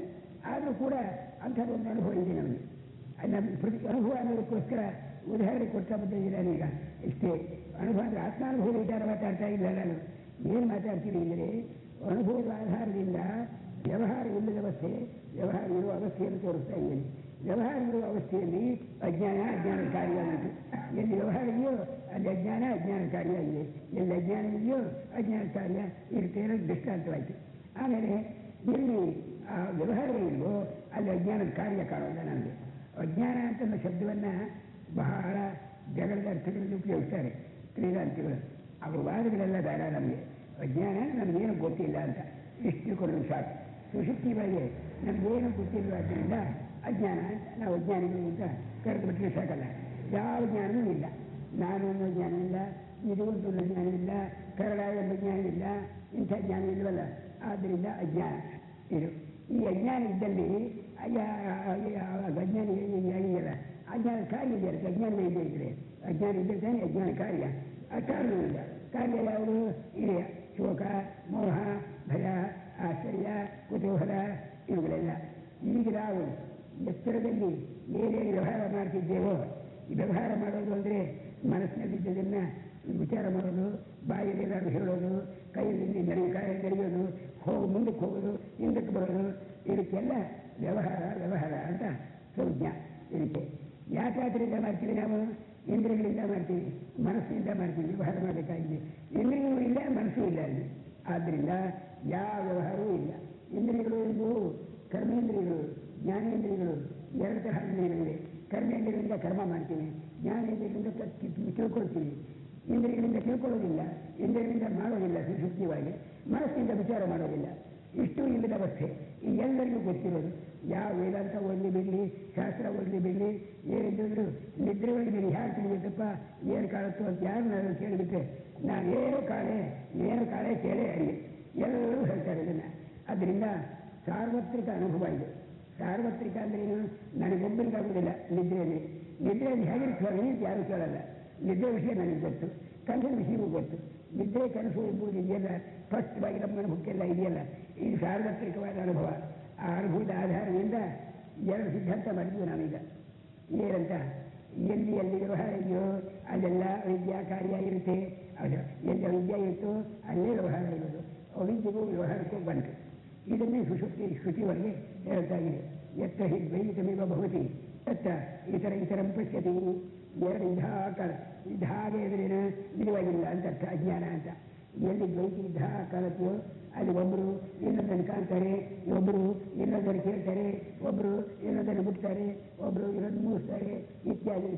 ಒಬ್ಬರು ಹೇಳ್ತಾರೆ, ಒಬ್ಬರು ಕೇಳ್ತಾರೆ, ಒಬ್ಬರು ಮರಣ ಮಾಡ್ತಾರೆ, ಅವ್ರು ಕೇಳ್ಕೊಳ್ತಾರೆ, ಇತ್ಯಾದಿ. ಇದೆಲ್ಲ ವ್ಯವಹಾರ ಅಂತ ಹೇಳಿದ್ರು. ಅವಿದ್ಯಾ ವ್ಯವಹಾರ. ಶಂಕರಾಚಾರ್ಯರು ಭಾಷೆಯಲ್ಲಿ ಪದೇ ಈ ಮಾತು ಹೇಳ್ತಾರೆ. ಅವಿದ್ಯೆಯಿಂದ ವ್ಯವಹಾರ ಇದೆ, ವಿದ್ಯಾವಸ್ಥೆಯ ವ್ಯವಹಾರ ಇಲ್ಲ ಅಂತ. ಒಂದೇ ನಮಗೆ ಸಂಶಯ ಬರೆಯುವಾಗ. ಈ ಸಂಶಯಗಳು ಇಷ್ಟಂತ ಗೊತ್ತಾಗುತ್ತೆ. ಎಲ್ಲಿ ವ್ಯವಹಾರ ಇಲ್ಲವೋ ಅಲ್ಲಿ ವಿದ್ಯಾ ಕಾರ್ಯ ಇಲ್ಲ ಅಂದರೆ ಅನುಭವ ಬಂತು ನಮಗೆ, ಸಂಭಾವನೆ ಇತ್ತು. ಆಮೇಲೆ ಎಲ್ಲಿ ವ್ಯವಹಾರ ಇದೆಯೋ ಅಲ್ಲಿ ಅವಿದ್ಯಾ ಇದೆ ಅನ್ನೋದಕ್ಕೂ ಬಂತು. ಆದ್ದರಿಂದ ದೇವರು ಸ್ವಪ್ನ ಮತ್ತು ಸುಶಕ್ತಿ ನಮಗೆ ಅನುಗ್ರಹ ಮಾಡಿದ್ದಕ್ಕೆ ಯಾರು ಒಂದು ತತ್ವ ತಿಳ್ಕೊಳ್ಳೋದಕ್ಕೊಂದು ಸಾಧನ ಕೊಟ್ಟರಾಯಿತು. ಏನಂತ? ಅವಿದ್ಯಾ ವ್ಯವಹಾರ ಎಲ್ಲಿರುತ್ತೆ, ಅವಿದ್ಯಾ ವ್ಯವಹಾರವನ್ನು ಹೇಗೆ ಬೆಳೆಯುತ್ತೇವೆ ಅಲ್ಲಿ ಅಂತೇಳಿ. ಆತ್ಮೀಯ ತತ್ವ ಎಂಬುದು ಸುಶಕ್ತಿಯಲ್ಲಿ ಇರುತ್ತೆ ಅಂತಂದರೆ ಅದನ್ನು ಗೊತ್ತಾಗೋದಿಲ್ಲ. ಏನೂ ಇರಲ್ಲ. ಆತ್ಮೀಯತ್ವ ಅಂತಂದರೆ ಜ್ಞಾನವೂ ಇರಲ್ಲ ಸುಶಕ್ತಿಯಲ್ಲಿ ನಮಗೆ. ಅದೊಂದು ಮಾತ್ರ ಸಂಶಯ ಹಾಗೆ ಕೂತಿರುತ್ತೆ. ಆತ್ಮೀಯತ್ವ ಜ್ಞಾನವಿದೆ ಅಂತ ಹೇಳಲ್ಲ. ನಾವೊಬ್ಬರೇ ಇರ್ತೀವಿ, ನಾವು ಸಾಯ್ತೀವಿ ಅಂತ ಮಾತ್ರ ಯಾರು ಒಬ್ಬರಲ್ಲ. ಸುಶಕ್ತಿ ಒಳಗೆ ಸಾಯ್ತೀವಿ ಅಂತ ಯಾರು ಆಗಿಬಿಟ್ರೆ ಯಾರು ಹಾಸ್ಯ ಬಡಿ ಅಂತ ಇರಬೇಕು. ಯಾಕೆ ಭಾವಿ ನೋಡ್ತಿದ್ರೆ ನಾವು ಹೇಗೆ ಸತ್ತು ಬಿಟ್ಟಿರೋ ಅಂತ ಹೆದರ್ತೀವೋ ಹಾಗೆ ಯಾರಾದರೂ ಅವರು ವಿಶ್ರಾಂತಿ ತಗೊಳ್ಳಿ, ಸ್ವಲ್ಪ ಹಾಕಿ ಬೇಡಮ್ಮ ಬೇಡ ಯಾಕೆ ಎಲ್ಲರೂ ಸತ್ತು ಬಿಟ್ಟರು ಯಾರು ಅನ್ನೋಲ್ಲ. ಅದಕ್ಕೆ ಬದಲಾಗಿ ಸ್ವಲ್ಪ ತಲೆಗಿರಿಗೆ ಕೊಡ್ತೀವಿ ಇನ್ನು ಬೇಕಾದ್ರೆ ಕೇಳ್ತಾರೆ ಅದನ್ನು. ಇನ್ನು ಸುಪ್ಪತ್ತಿ ಹಾಕಿದ್ರೆ ಬಹಳ ಸಂತೋಷ. ಚಳಿಗಾಲ ಆಗಿದೆಲ್ಲ ಹೋದ್ಗಳು ತೊಂದರೆ ಕೊಡ್ತೀರೋ ಕೇಳ್ತಾರೆ. ಅಂದ್ರೆ ಏನಾಯ್ತು, ಸುಶುಕ್ತಿ ಸುಖ ನನಗೆ ಬೇಕು ಅಂತ ಹೇಳಿದಾಗಾಯ್ತು. ಸುಶುಕ್ತಿಯಲ್ಲಿ ನಾನು ಇರ್ತೀನಿ ಅಂತ, ಯಾವ ರೂಪದಲ್ಲಿ ಇರ್ತೀನಿ ಅನ್ನೋ ಜ್ಞಾನ ಆಗೋಲ್ಲ. ಆದರೆ ನಾನು ಇರೋದಿಲ್ಲ ಅಂತ ಮಾತ್ರ ಯಾರು ತಿಳ್ಕೊಂಡಿಲ್ಲ. ಹಾಗೆ ತಿಳ್ಕೊಂಡಿದ್ರೆ ಸುಶುಕ್ತಿಯನ್ನು ಬಯಸಲೇಬಾರ್ದಾಗಿತ್ತು. ಯಾರನ್ನ ಬಯಸ್ತಾರೆ ಉದ್ದೇಶಪೂರ್ವಕವಾಗಿ. ಡಾಕ್ಟ್ರ್ ಹತ್ರಕ್ಕೆ ಹೋಗಿ ಯಾಕೋ ಸ್ವಾಮಿ ಕೆಲವು ದಿವಸದಿಂದ ನನಗೆ ನಿದ್ರೆ ಬರಲಿಲ್ಲ, ಏನಾದರೂ ಔಷಧಿ ಕೊಡಿ ಕೇಳ್ತಾರೆ. ಅಂದರೆ ಏನಾಯಿತು, ನಿದ್ರೆಯನ್ನು ಬಯಸಿ ಅದಕ್ಕಾಗಿ ಬೇಕಾದ್ದನ್ನು ಔಷಧಿ ಕೂಡ ತಗೋತಾರೆ. ಆ ಅಮೆರಿಕ ಮೊದಲಾದೆಲ್ಲ ಸ್ಲೀಪಿಂಗ್ ಪಿಲ್ಸ್ ಅಂತ ಬೇರೆ ತಯಾರು ಮಾಡಿದ್ದಾರಂತೆ. ಈಗ ಆ ನಾಗರಿಕತೆ ಅವರಿಗೆ ವ್ಯವಹಾರ ಜಾಸ್ತಿ ಆಗಿಬಿಡ್ತೀರೋ, ಯಾವಾಗಲೂ ಹೊರಗೆ ಎತ್ತರವಾಗಿ ಇದ್ದಿದ್ದು ನಿದ್ರೆಗೆ ಅಡ್ಡಿ ಆಗಿಬಿಡ್ತೀರೋ ಅದಕ್ಕೆ ಪಿಲ್ಸು ಎಷ್ಟು ಖರ್ಚು ಮಾಡ್ತಾರೆ ಅಂತ, ಎಷ್ಟು ಅನಿಸು ಮಾತ್ರ ಖರ್ಚಾಗ್ತಾರೆ ಅಂತ ಲೆಕ್ಕ ಹಿಡಿಬೇಕಾಗಿದೆ ಅಲ್ಲಿ. ಅದು ಬೇರೆ ವಿಷಯ. ಏನಾದರೂ ಇರಲಿ, ಚಿಂತಿದ್ದವನಿಗೆ ಸಂತೆಯಲ್ಲಿ ನಿದ್ದೆ ಬಂತು ಅಂತಾರಲ್ಲ, ನಮಗೆ ನಾಗರಿಕತೆ ಇಲ್ಲ, ಅದರ ಚಿಂತೆಯೂ ಇಲ್ಲ. ಆದ್ದರಿಂದ ಸ್ವಲ್ಪ ನಿದ್ದೆ ಮಾಡ್ತೀವಿ ನಾವು, ಯಾವ ಸಂಖ್ಯೆ ಇಲ್ಲ. ಅದೇ ಎರಡು ವ್ಯವಹಾರ ನಮಗೀಗ ಒಂದು ದೃಷ್ಟಾಂತದಿಂದ ಸುಶಕ್ತಿ ಮತ್ತು ಸ್ವಪ್ನ ಈ ಎರಡು ಒಂದು ದೃಷ್ಟಾಂತ ಕೊಟ್ಟು ನಮಗೆ. ಅವಿದ್ಯೆ ಎಂಬುದು ಎಲ್ಲಿಲ್ಲವೋ ಅಲ್ಲಿ ವ್ಯವಹಾರ ಇಲ್ಲ, ವ್ಯವಹಾರ ಎಲ್ಲಿಲ್ಲವೋ ಅಲ್ಲಿ ಅವಿದ್ಯಾ ಕಾರ್ಯ ಇಲ್ಲ ಎಂಬುದು ಅನ್ವಯ ವ್ಯತಿರೇಕದಿಂದ ಅವಿದ್ಯೆ ಇದ್ದರೆ ವ್ಯವಹಾರ, ವ್ಯವಹಾರ ಇದ್ದರೆ ಅವಿದ್ಯ ಎಂಬುದಕ್ಕೆ ಸ್ವಪ್ನ ಮತ್ತು ಸುಶುಕ್ತಿಗಳ ದೃಷ್ಟಾಂತ ಇದೆ. ಈಗ ಸುಶುಕ್ತಿ ಮತ್ತು ಕೈ ಬಿಟ್ಟಮ್ಮ ಕೈಗೆ ಅತ್ಯಂತ ಕಾಣುತ್ತೆ. ಸುಶುಕ್ತಿ ಮತ್ತು ಸ್ವಪ್ನ ಎಂತ ಈಗ ನಾವು ವಿಚಾರ ಮಾಡಿದ್ವಲ್ಲ, ಹೇಗಿರ್ತವೋ ಆ ವಸ್ತುಗಳನ್ನು ಅಂತ ವಿಚಾರ ಮಾಡೋದು. ನಮಗೆ ಯಾವುದಾದ್ರೂ ಒಂದು ವಸ್ತುವಿನ ಜ್ಞಾನ ನಮಗಾಗಬೇಕಾದ್ರೆ ಈ ಕಾಗದ ಅಂತ ಗೊತ್ತಾಯಿತು, ಬೆಳೆದಿಗೆ ಕರಡಿಯನ್ನು ಬರೆದಿದ್ದಾರೆ, ಗೊತ್ತಾಗುತ್ತಲ್ಲ ಈ ಕಾಗದ ಹೇಗಿರಬೇಕು ಅಂತ ನಮಗೆ ಜ್ಞಾನ ಇದೆಯೋ ಆ ಕೂಡಲೇ ಗೊತ್ತಾಗುತ್ತಲ್ಲ. ಹಾಗೆ ಇದು ಸುಶುಕ್ತಿ ಅಂತ ನಮಗೆ ಜ್ಞಾನ ಆಗುತ್ತೆ. ಅಂದರೆ ನಾನು ಈ ಸುಶುಕ್ತಿಯನ್ನು ಅನುಭವಿಸ್ತಾ ಇದ್ದೇನೆ, ನಾನು ಈ ಎತ್ತರವನ್ನು ಸ್ವಪ್ನವನ್ನು ಅನುಭವಿಸ್ತಾ ಇದ್ದೇನೆ, ಈ ರೀತಿ ಒಳಗಾಗುತ್ತೆ ಇಲ್ಲ. ಆದ್ದರಿಂದ ಈ ತರಹ ವಿದ್ಯೆಯಲ್ಲ, ವ್ಯಾವಹಾರಿಕವಾಗಿ ನಮಗಾಗ್ತಕ್ಕಂಥ ವಿದ್ಯೆಯಲ್ಲ ಅದು. ವ್ಯಾವಹಾರಿಕ ವಿದ್ಯೆಯಲ್ಲಿ ಹೇಗಿರಬೇಕು, ಒಬ್ಬ ನೋಡೋ ತಿಳಿಯೋರಿರಬೇಕು, ತಿಳಿಯಲ್ಪಡ್ತಕ್ಕವನಿರಬೇಕು, ಒಂದು ಕರಣ ಇರಬೇಕು. ಕ್ರಿಯಾಕರಣ ಕರ್ಮ ಮೂರು ವಿಭಾಗ ಇದ್ದಾಗಲೇ ಆ ಜ್ಞಾನಕ್ಕೆ ಇವು ನಾವು ವಿದ್ಯಾ ಅಂತ ನಾವು ಕರೆಯೋದು, ತಿಳ್ಕೊಳ್ತೀವಿ ಅಂತ. ಆದರೆ ಸ್ವಪ್ನವನ್ನು ಎಲ್ಲರೂ ಅನುಭವಿಸ್ತೀವಿ ನಾವು. ಅಂದರೆ ಏನಾಯ್ತು, ಈಗ ನಮಗೆ ಇಂದ್ರಿಯದಿಂದ ತಿಳಿತಕ್ಕಂಥದ್ದು ಮಾತ್ರವೇ ಅಲ್ಲ, ಸ್ವಪ್ನದಿಂದ ಮನಸ್ಸಿನಿಂದ ತಿಳಿತಕ್ಕಂಥ ಮಾತ್ರವೇ ಅಲ್ಲ, ಬೇರೆ ತರಹ ತಿಳ್ಕೊಳ್ತಕ್ಕದ್ದು ಒಂದಿದೆ. ಇನ್ನೊಂದು ಹೆಸರನ್ನು ನಾವು ಉಪಯೋಗಿಸೋದಿಲ್ಲ, ಉಪಯೋಗಿಸದೇ ಅರಿತೇವೆ. ಇದಕ್ಕೆ ಅನುಭವದಿಂದ ಅರಿಯೋದು ಅಂತಿದ್ರು. ಸ್ವಪ್ನವನ್ನು ನಾವು ಅನುಭವದಿಂದ ಅರಿತೇವೆ, ನಿದ್ರೆಯನ್ನು ಅನುಭವದಿಂದ ಅರಿತೇವೆ. ಹಾಗೆ ಆ ಇಂಗ್ಲೀಷ್ನಲ್ಲಿ ಆ ವರ್ಡನ್ನು ನಾನು ಇನ್ಟ್ಯೂಷನ್ ಅಂತ ಹೆಸರಿಟ್ಕೊಂಡಿದ್ದೀನಿ. ಒಂದು ಶಬ್ದ ಬೇಕಾಗುತ್ತೆ, ಅವರು ಡಿಕ್ಷನರಿ ಒಳಗೆ ಹೆಸರಿನಿಂದ ಬಿಟ್ಟುಬಿಡ್ಬೇಕನ್ನ ಆ ಅರ್ಥವನ್ನು ಉಪಯೋಗಿಸ್ತೀನಿ ನಾನು ಪಾರಿಭಾಷಿಕ ಶಬ್ದ ಅದು. ಹಾಗೆ we intuit our dream, we intuit our sleep. ಅಂದರೆ ವಿ ಡೈರೆಕ್ಟ್ಲಿ ಅಪ್ರೆಹೆಂಡ್ ಅಂತ. ಯಾವ ಸಾಧನವನ್ನು ಇದ್ದರೆ ನಾವು ನೀರಾಗಿ ಅದನ್ನು ಅನುಭವಿಸ್ತೇವೆ ಅಂತ ಅರ್ಥ. ಅನುಭವದಿಂದ ಅರಿಯೋದು ಅಂತ ಶ್ರುತಿ ಹೇಳ್ತಾ ಅದನ್ನು. ಈ ಶ್ರುತಿ ನಮ್ಗೆ ರಕ್ಷೆ ಕೊಡೋಕ್ಕೋಸ್ಕರವಾಗಿ ಸ್ವಪ್ನಾಂತಂ ಜಾಗರಿತಾಂತಂಜ ಉಭೂವೇನ ಅನುಪಶ್ಯತಿ ಅಂತ. ಸ್ವಪ್ನ ಅವಸ್ಥೆ, ಜಾಗ್ರತ್ ಅವಸ್ಥೆ, ಈ ಎರಡನ್ನು ಯಾವುದರಿಂದ ತಿಳಿತೇವೋ ಅದರಿಗೆ ತಿಳಿಯೋದಕ್ಕೆ ಸಾಧ್ಯವಿಲ್ಲ. ಯಾವನಿಂದ ಅಂತ ಅರ್ಥ ಬರಬೇಕೀಗ. ಏನ ಅನ್ನೋ ಶಬ್ದ ಯಾವ ಪದಾರ್ಥದಿಂದ ಯಾವ ಕರಡಿಲ್ಲ ಅಂತೂ ಆಗಬಹುದು. ಏನ ಪಶ್ಯತಿ ಅಂತ ಕೇಳಿದರೆ ಚಕ್ಷುಷ ಪಶ್ಯಾಮಿ, ಕಣ್ಣಿಂದ ನೋಡ್ತೀನಿ ಅಂತ ಹೇಳ್ತೀವಿ. ಇಲ್ಲಿ ಏನಾನು ಪಶ್ಯತಿಯಿಂದ ನಾನೇ ನೋಡೋಣ ಅಂದರೆ ಕರಡವಿಲ್ವಲ್ಲ. ಆದ್ದರಿಂದ ಯಾವಾತನಿಂದ ಸ್ವಪ್ನೆಯನ್ನು ನಾವು ಯಾವಾತನಿಂದ ಸ್ವಪ್ನವನ್ನು ಮತ್ತು ಕನಸನ್ನು ಅರಿತೇವೋ ಅಂದರು. ಆ ಆತ್ಮ ಆ ಅಂತ ಯಾಕಂಬೇಕು ಅಂದರೆ ಇವನೊಬ್ಬಿದಾನಲ್ಲ, ಒಳಕೋಟಿರ ಈ ಜ್ಞಾತರು ಎಂಬ ಆತ್ಮ ಒಬ್ಬಿದಾನಲ್ಲ, ಇವನನ್ನು ವೇದಾಂತಿಗಳು ಅಹಂ ಪ್ರತ್ಯೇಗಮ್ಯ, ಕರ್ತೃಾತ್ಮ, ಭೋಕ್ತೃಾತ್ಮ ಇವೆಲ್ಲ ಹೆದರಿಟ್ಟಿದ್ದಾರೆ ವೇದಾಂತಿಗಳು. ಅಹಂ ಪ್ರತ್ಯೇಗಮ್ಯ ಅಂದರೆ ಈಗೋಯಿಸ್ತೀನಿ, ನಾನು ಅಂತ ತಿಳಿದೇ ಮಾಡೋ ಹಾಗಿಲ್ಲ. ನಾನು ನೋಡ್ತೀನಿ, ನಾನು ತಿಳಿತೀನಿ, ನಾನು ಅನುಭವಿಸ್ತೀನಿ, ನಾನು ಖುಷಿಯಾಗಿದ್ದೀನಿ ಅಂತ ನಾನು ಅಂತ ತಿಳಿತಕ್ಕಂಥ ಯೋಗ್ಯತೆ ಉಳ್ಳಂಥವನ್ನು ಅಹಂ ಪ್ರತ್ಯೇಗಮ್ಯ ಅಂತ ಕರೆಯೋದು. ಎಚ್ಚರದಲ್ಲಿರುವನು ಸ್ವಪ್ನದಲ್ಲಿಲ್ಲ, ಸ್ವಪ್ನದಲ್ಲಿರೋ ಎಚ್ಚರದಿಲ್ಲ. ಅದೇನಪ್ಪ ಸ್ವಪ್ನಕ್ಕೆ ಹೋಗಿದ್ರೆ ಬೇರೆ ಆಗ್ಬಿಡ್ತೀರಾ, ಅದು ವಿಚಾರ ಮಾಡಬೇಕು. ಅದ್ರ ಬಿಟ್ಟು ಒಂದು ಸರ್ತಿ ಜಾನ್ಸನ್ಗೆ ಕನಸಾಗಿರ್ತಂತೆ. ಅವನ ಕಥೆ ಹೇಳ್ತಾರೆ. ಆ ಜಾನ್ಸನ್ಗೆ ಕನಸಾಗಿಬಿಟ್ರೆ ಯಾವ ಒಬ್ಬರು ಬಂದಿದ್ರ ಕೈಲಿ ವಾದ ಮಾಡಿಬಿಟ್ಟ. ಪ್ರತಿಯೊಂದು ಸ್ಟೇಜ್ನಲ್ಲಿ ಒಂದು ಸೋಲಿಸ್ಬಿಟ್ಟ. ಅವನು ಬಹಳ ಅಭಿಮಾನಶಾಲಿ. ಆ ಜಾನ್ಸನ್ ಎಂಬುವನು ಒಬ್ಬರಿಗೆ ಸೋಲಿಸಲ್ಲನಲ್ಲ, ಒಳ್ಳೆ ಬಹಳ ಘಟಿಕ. ಅದು ಬಾಕಿ ಅವರ ಹತ್ರ ಎಷ್ಟೋ ಜನ ಉಪಾಸಕರಾಗಿ ಅವರು ಶಿಷ್ಯರಾಗಿ ಓಡಾಡ್ತಾರೆ ಇದ್ದವರು. ಅವರಿಗೆ ಮಾತ್ರ ಎಚ್ಚಕ್ಕಾಗಕ್ಕೆ ಇವತ್ತು ನಾನು ಕನಸಿನಲ್ಲಿ ಸೋತು ಹೋಗ್ಬಿಟ್ನಲ್ಲ, ನನ್ನನ್ನು ಎಲ್ಲ ತರಕರಲ್ಲೂ ಜಯಿಸಿಬಿಟ್ನಲ್ಲ ಅವನು ಅಂತ ಯೋಚನೆ ಮಾಡಿದಂತೆ. ಪರಿಗಣಂತೆ ಕನಸಿನಲ್ಲಿ ಇದ್ದವನು ನಾನೇ ಅಲ್ಲದೆ ಕೊನೆಗೆ ನಾನೇ ಗೆದ್ದಾಗಾಯ್ತು ಅಂತ ಅದರ ಸ್ವಲ್ಪ ತಯಾರು ಮಾಡಿಕೊಂಡಂತೆ. ಅದನ್ನು ಪ್ಲಾನ್ ಮಾಡ್ಕೊಂಡು ಹೇಗೆ ಮಾಡಿದ ಅಂತ ಹೀಗಂತಾರೆ. ಇದು ಯಾತಕ್ಕೆ ಬೇಕು ಅಂದರೆ ಎಚ್ಚರದಲ್ಲಿ ಸೋಲದೇ ಇರತಕ್ಕ ಜಾನ್ಸನ್ ಕನಸಿನಲ್ಲಿ ಸೋತ. ಆ ಜಾನ್ಸನ್ ಬೇರೆ. ಜಾನ್ಸನ್ ಅಂತ ಅವನ್ನೇ ಕರ್ಕೊಳ್ಳೋದು ಈಗ ನಾನೇ ಕನಸಿನಲ್ಲಿ ಹೋದವು ಅಂತ. ಇಲ್ಲಿ ನಾನು ಆಗಿದ್ದೀನಿ, ಯಾವ ಸನ್ಯಾಸಿಯಾಗಿ ಇದನ್ನು ಹಾಕ್ಕೊಂಡು ನಿಂತಿಟ್ಕೊಳ್ಳಿ. ಕನಸಿನಲ್ಲಿ ಅಭಿಮಾನದಿಂದ ವಾಸನೆಯಿಂದ ನಾನು ಹುಡುಗನಾಗಿದ್ದಾಗ ನಮ್ಮ ತಂದೆ ತಾಯಿಗಳು ನನ್ನನ್ನು ಹೇಗೆ ನೋಡ್ತಾ ಇದ್ರು ಆ ವಾಸನೆ ಬಂದ್ಬಿಡ್ಬೋದು. ಅವರು ಬಹಳ ಊಟಕ್ಕೆ ಅಂತ ಕರೀತಾರೆ. ಬಂದೆ ಅಂತೇಳಿ ಎಲ್ಲ ನಾನು ಸನ್ಯಾಸ ಆಗಿದ್ನೆಲ್ಲ ಯಾವ್ದಾದೆ ಅಂತ ನಾನು ಬೇರೆ ಅನ್ನೋ ಹಾಗಿಲ್ಲ. ಅದು ಹೋಗಿ ಬಿಡೋದು, ಊಟ ಮಾಡೋದು, ಅಥವಾ ಕೂತ್ಕೊಂಡು ಅಷ್ಟೊಳಗೆ ಎಚ್ಚರಾಗೋದು. ಅದೇ ನಾನೇ ಆಗಲಿ ಆಗ ಸನ್ಯಾಸಿಸಿಕೊಂಡಿದ್ದೆನಲ್ಲ. ಆದರೆ ನಾನು ನನ್ನ ಅಗತ್ಯಗೆ ನಾನೇ ಆಶ್ಚರ್ಯ ಪಡ್ತೀನಿ. ಅಂದರೆ ಎಚ್ಚರದಲ್ಲಿರುವ ನಾನು ಕನಸಿನಲ್ಲಿರುವ ನಾನು ಬೇರೆಯಾಗಿದೆ ಅನ್ನೋದಕ್ಕೆ ಇದೆ ಇದು. ಇಲ್ಲಿ ಜಾರನಾದವನು ಅದು ದಡ್ಡನಾಗ್ತಾನೆ. ಇಲ್ಲಿ ಬೇರೆಯಾಗಿರೋನು ಬ್ರಾಹ್ಮಣನಾಗಿರೋದು ಹೊಳೆಯಾಗಿರ್ಬೋದು, ಹೊಳೆಯನಾಗಿರೋದು ಬ್ರಾಹ್ಮಣನಾಗಬಹುದು. ಹೀಗೆ ಏನು ಬೇಕಾದರೂ ಆಗಬಹುದು. ಇವಾಗೆಲ್ಲ ಜಾತಿ ಕುಲ ಇದು ವೇಷ ವಯಸ್ಸು ಎಲ್ಲವೂ ಬದಲಾಯಿಸ್ಬಿಡ್ಬೋದು. ಯೌವನವಾದ ಹಾಗೆ ಮಾಡಿಕೊಂಡು ಇಬ್ಬರು ಹೆಂಡ್ರೆ ಮದುವೆ ಬರಬಹುದು ಅಲ್ಲಿ ಕನಸಿನೊಳಗೆ. ಆಮೇಲೆ ಎಲ್ಲ ಮದುವೆಯಾಗಿ ಕುಲನಾರರು ಇಬ್ಬರು ಹೆಂಡ್ರೆಲ್ಲಿಂದ ಬಂದರು ಅಂತ ಆಶ್ಚರ್ಯ ಪಡಬಹುದು. ಆದ್ದರಿಂದ ಈ ಎಚ್ಚರದ ನಾನು ಕನಸಿನ ನಾನು ಬೇರೆ. ಈ ನಾನು ಎಂಬುದು ಇದೆಯಲ್ಲ ಜ್ಞಾತೃ ಜ್ಞಾನ ಜ್ಞೇಯ, ಆ ಮುಕ್ಕುಪ್ಪೆ ಅದರ ಉಂಡೆ ಅದನ್ನು ಒಂದು ಕಡೆ ಇಟ್ಕೊಳ್ಳಿ. ಇದನ್ನು ಎಚ್ಚರದಲ್ಲಿರೋ ಮುಕ್ಕುಪ್ಪೆ ಇದೆಯಲ್ಲ ಜ್ಞಾತೃ ಜ್ಞಾನ ಜ್ಞೇಯ ಇದನ್ನು ಇಟ್ಕೊಳ್ಳಿ. ಸ್ವಪ್ನಾಂತಂ ಜಾಗರಿತಾಂತಂಚ ಉಭೂ ಏನಾನು ಪಶ್ಯತಿ, ಎರಡನ್ನೂ ಕಾಣ್ತಾನೆಯೋ ಅಂತ. ಒಂದು ಇದು ಅನುಕ್ರಮ. ಅನುಕ್ರಮ ಅಂದರೆ ಏನು? ಸಕ್ಸೆಷನ್. ಮೊದಲು ಜಾಗೃತ ಇರ್ತಾನೆ, ಆಮೇಲೆ ಎಚ್ಚರ ಕಾಣ್ತಾನೆ. ಕನಸು ಕಾಣ್ತಾನೆ. ಕನಸು ಕಂಡು ಎಚ್ಚರ ಆಗ್ತಾನೆ. ಓಹೋ ಇದುವರೆಗೂ ಕಂಡದ್ದು ಕನಸು, ನಾನು ಇನ್ನೂ ತಾನೇ ಎಚ್ಚೆತ್ತೆ ಅಂತ ತಿಳ್ಕೊತಾನೆ. ಈ ಕಾಲಕೃತವಾಗಿ ಯಾವುದೋ ಒಂದು ಇದೆಯೇನೋ ಅಂತ ಭಾವನೆ ಬರುತ್ತೆ ನಮಗೆ.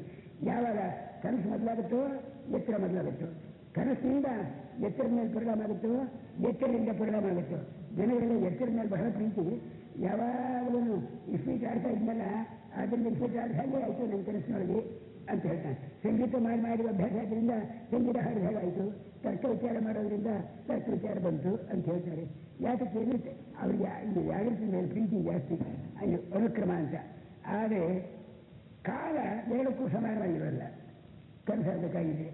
ಈಗ ರಾತ್ರಿ 12 ಗಂಟೆ ಮಲ್ಕೊಂಡಿದ್ದ, ಮಧ್ಯಾಹ್ನ 12 ಗಂಟೆ ಹೊತ್ತಿನಲ್ಲಿ ಊರ ಹೊತ್ತು ಬಿಡ್ತೇವಲ್ಲಿ ಮಿಷನ್ನಲ್ಲಿ ಹೋಗ್ತಾ ಇದ್ದ. ಈ ಯಾವ ಕಾಮನ್ ಟೈಮ್ ಅದು? ಈ ಆಗಲೇ ಮಲ್ಕೊಂಡಿದ್ದಾಗ ಅದಕ್ಕೆ ಸತಿ ಆಗುತ್ತಲ್ಲ, ಈ ಟೈಮ್ ಅಲ್ಲಿಲ್ಲ, ಆ ಟೈಮ್ ಇಲ್ಲಿಲ್ಲ. ಒಂದು ಟೈಮ್ ಇಲ್ಲಿ ಹೋದರೆ ಸಕ್ಸೆಷನ್ ಅಂದರೆ ಏನು? ಅನುಕ್ರಮ ಅಂದರೆ ಒಂದಾಗುತ್ತಲೂ ಇನ್ನೊಂದಾದರೆ ಅನುಕ್ರಮ ಅಂತ ಕರಿಬೇಕು. ಅದು ಒಂದಾಗುತ್ತಲೂ ಒಂದಾಗಲಿಲ್ಲ. ಯಾಕೆ ಅದು ಹಲವು ಇದು ರಾತ್ರಿ ಸಂಬಂಧವೇ ಇಲ್ಲ, ಅಸಹಜವಾಗಿರ್ತಕ್ಕ ಕಾಲವೇ ಇಲ್ಲ. ಆದ್ದರಿಂದ ಅನುಕ್ರಮ ಅಲ್ಲ. ಒಂದು ವೇಳೆ ಈಗ ನಾವು ಅನುಕ್ರಮದ ಹಾಗೆ ನಮ್ಗೆ ಆಗುತ್ತಲ್ಲ ಎಚ್ಚರದಲ್ಲಿ ಕೇವಲ ಸತ್ವಾಕ್ಕಿಂತ ಹಾಗೆ ಮಾಡ್ಕೊಳ್ಳಿ. ಇನ್ನೊಂದು ತಗೊಳ್ಳಿ. ಈಗ ಅದು ಕೃಷ್ಣಾವರು ಬರೆದಿದ್ರು, ಜ್ಞಾಪಕ ಆಯ್ತು ಅಂತ ಹೇಳ್ತೀನಿ. ಸ್ವಪ್ನಾಂತಂ ಜಾಗರಿತಾಂತಂಚ ಅಂದರು. ಸ್ವಪ್ನಾಂತಂಚ ಜಾಗರಿತಾಂತಂಚ ಸಮುಚಿತ್ಯ ಏನಾನು ಪಶ್ಯತೆ ಅಂತ. ಅಂದರೆ ಆ ಕನಸಿನಲ್ಲೇ ನಾನು ಕನಸಿದ್ದಿಲ್ಲ, ಇದು ಕನಸು, ಕನಸಿನಲ್ಲಿ ಹೀಗೆ ಕಂಡದ್ದು ನಾನು, ಎಚ್ಚರದಲ್ಲಿ ಈಗ ನೀವು ಮಾಡ್ಕೊತಾನೆ. ಈಗ ಕನಸು ಎಂಬುದು ಒಂದು ಪ್ರತ್ಯಯ, ಎಚ್ಚರ ಎಂಬುದು ಒಂದು ಪ್ರತ್ಯಯ. ಎರಡು ಪ್ರತ್ಯಯಗಳನ್ನು ನೋಡ್ತಾನಲ್ಲ, ನೋಡ್ತಾ ಇರೋನು ಅದಕ್ಕಿಂತ ವ್ಯತಿರಿಕ್ತ.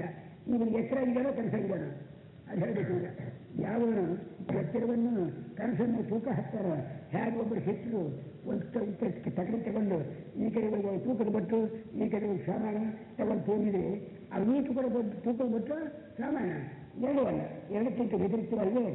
ಅದೇ ರೀತಿಯಲ್ಲಿ ನಾವು ತಕಡಿಗೆ ಬಟ್ಟುಗಳಿಂದ ಹಾಗಾಯ್ತು ಎಚ್ಚರ ಕನಸು ಅನ್ನೋದು.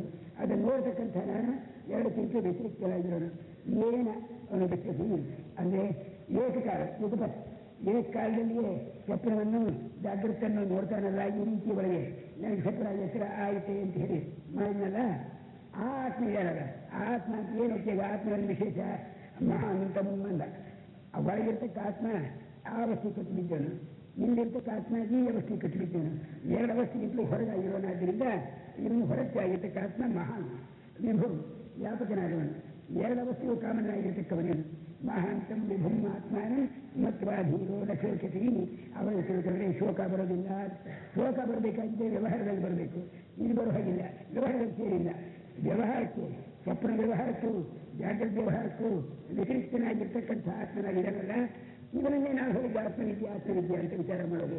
ಆತ್ಮವಿದ್ಯೆ ಅಂದರೆ ಈ ಒಳಗೆ ಕಾಣ್ತಾರಲ್ಲ ನಾನು ಅಂತ ಪುಟ್ಟಾತ್ಮ ಅವನಲ್ಲ, ವ್ಯಾಪಕ ಆತ್ಮ ಮಹಾಂತವುದು. ಮಹಾಂತಂ ವಿಭುಂ ಆತ್ಮಾನಂತ ಈ ಆತ್ಮನ ವಿಷಯ ನಾವು ಮಾತಾಡ್ತಾ ಇರೋದು. ಈ ಆತ್ಮನು ಎರಡನ್ನೂ ನೋಡ್ತಾ ಇದ್ದಾನೆ. ಇವನು ಅದರೊಳಗೂ ಸಿಕ್ಕೋಲ್ಲ, ಇದರೊಳಗೂ ಸಿಕ್ಕೋಲ್ಲ. ಇದು ಬರುತ್ತೆ, ಅದು ಹೋಗುತ್ತೆ.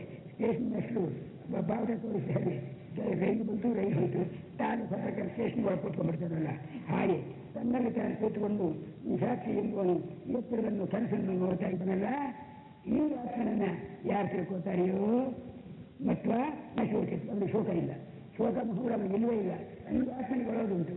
ಈಗ ರೀತಿಯ ಇಲ್ಲದದ್ದಲ್ಲಿ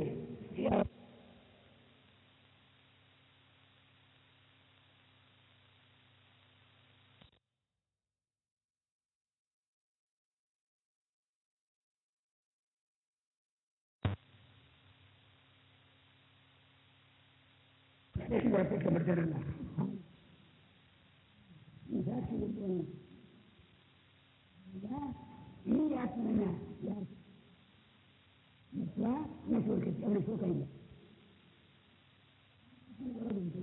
ಈಗ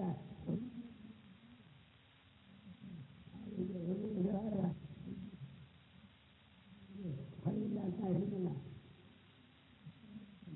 ಯಾಕಿಲ್ಲ? ವ್ಯವಹಾರದ ಕರ್ಮ ಒಂದು ಮೂಟೆ ಕನಸು ವ್ಯವಹಾರ ಎರಡು ವ್ಯವಹಾರಕ್ಕೆ ಸೇರಿದ್ದಲ್ಲಿ ವ್ಯವಹಾರ ಅಚಿಂತನದಲ್ಲಿ ಆರೋಗ್ಯ ಇಲ್ಲ. ಆರೋಗ್ಯ ಇಲ್ಲದೇ ಇರತಕ್ಕಂಥ ಆತ್ಮ, ಅದಕ್ಕೆ ಆತ್ಮ ಒಳಗೆ ಕೂತ್ಕೊಂಡಿದ್ದಾನೆ. ಅಲ್ಲೇ ಕೂತ್ಕೊಂಡು ಅಲ್ಲೇ ಬರ್ತಾನೆ ಹೋಗ್ತಾನೆ, ಕನಸಿನ ಜೊತೆಗೆ ಬರ್ತಾನೆ, ಕನಸು ಬರ್ತಾನೆ. ಎರಡನ್ನ ಮಾಡ್ತಕ್ಕಂಥ ಈ ಆತ್ಮ ಇದ್ದಾನಲ್ಲ, ಎರಡೇ ಇದೆ. ಅವಸ್ಥೆಗಳೇ ಇದೆ, ದೇಶಕಾಲ ಸತ್ಯಗಳೇ ವಸ್ತುಗಳ ಸತ್ಯ ಇಲ್ಲಿದೆ ಇರತಕ್ಕವನಾದ್ದರಿಂದ ಮಹಾಂತನು ವಿಭು ಆತ್ಮನು ಮಿತ್ರಾಧೀನ ಶೋಚತಿ. ವಿದ್ಯಾಭ್ಯಾಸ ವಿದ್ಯಾರ್ಥಿಗೆ ಶೋಕ ಆಗುವುದಿಲ್ಲ ಅಂತ, ಇದು ಆತ್ಮವಿದ್ಯೆಗೆ ಶೋಕವಾಗುವುದಿಲ್ಲ ಅಂತ ಹೇಳಿದ್ರಲ್ಲ, ಅನುಭವದಲ್ಲಿ ಸಂಭವಿಸಿಲ್ಲ.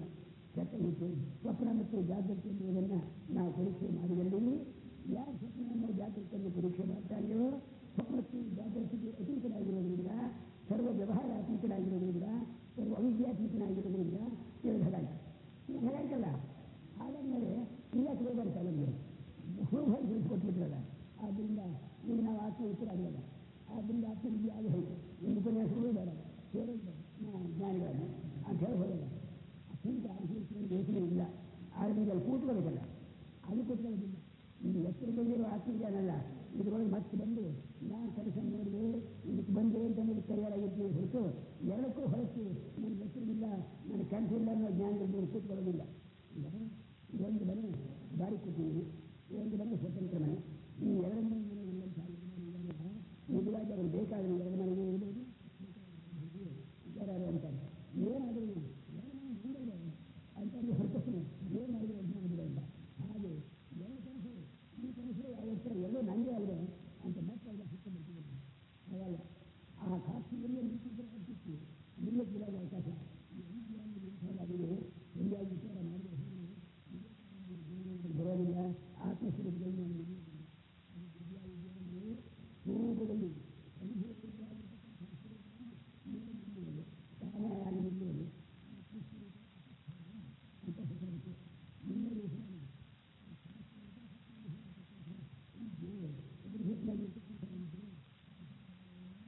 ವಿದ್ಯಾಸ್ವರೂಪ ಏನು ಅಂತ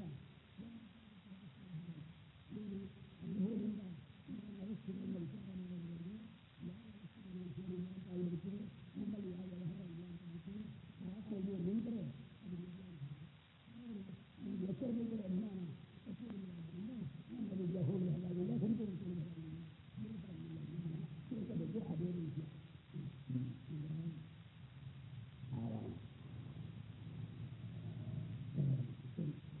ಇದೆ.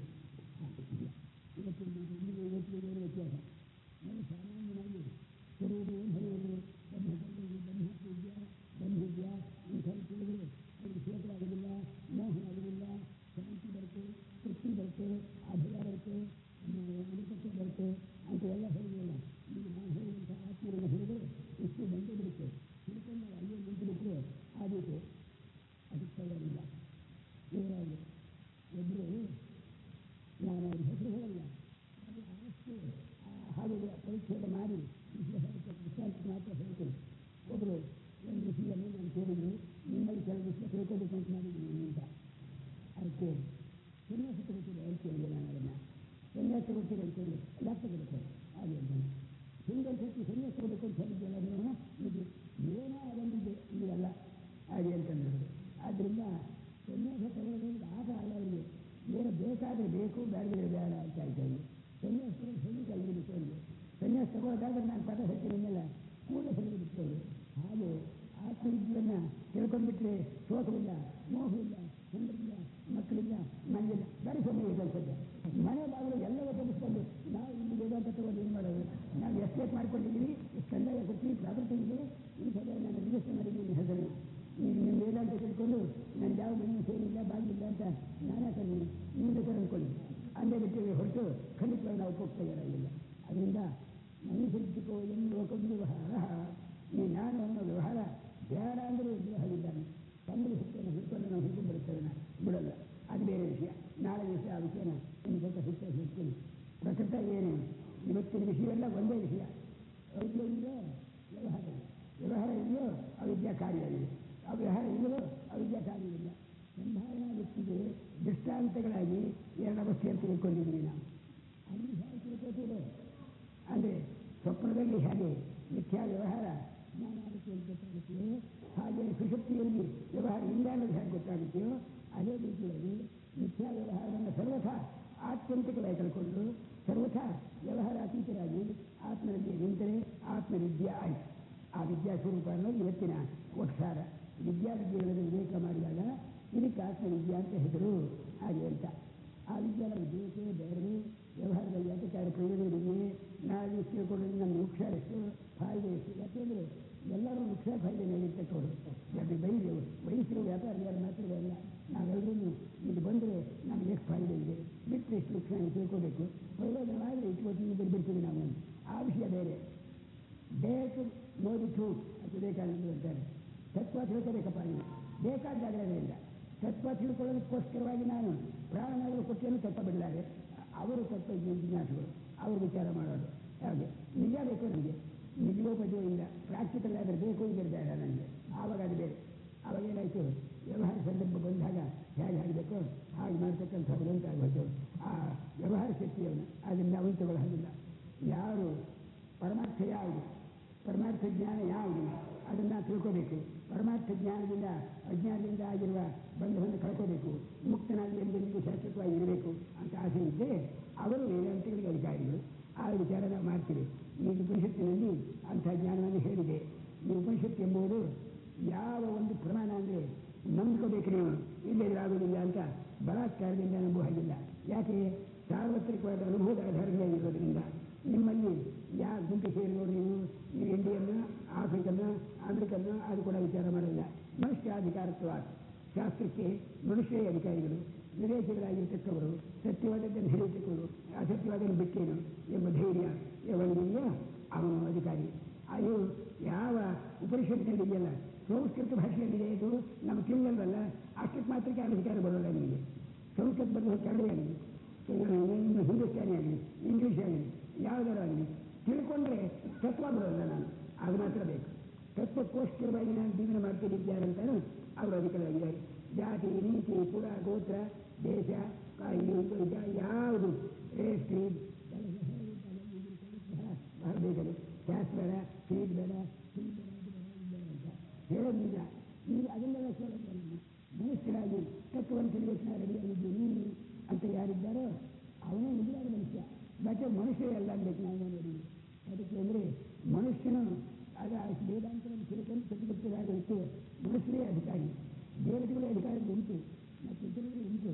ಆದರೆ ಯಾವಾಗಲೂ ಅಂತ ಅಧಿಕಾರ ಬಹಳ ಕಡಿಮೆ, ಮನುಷ್ಯನಿಗೆ ಬರ್ತಕ್ಕಂಥ.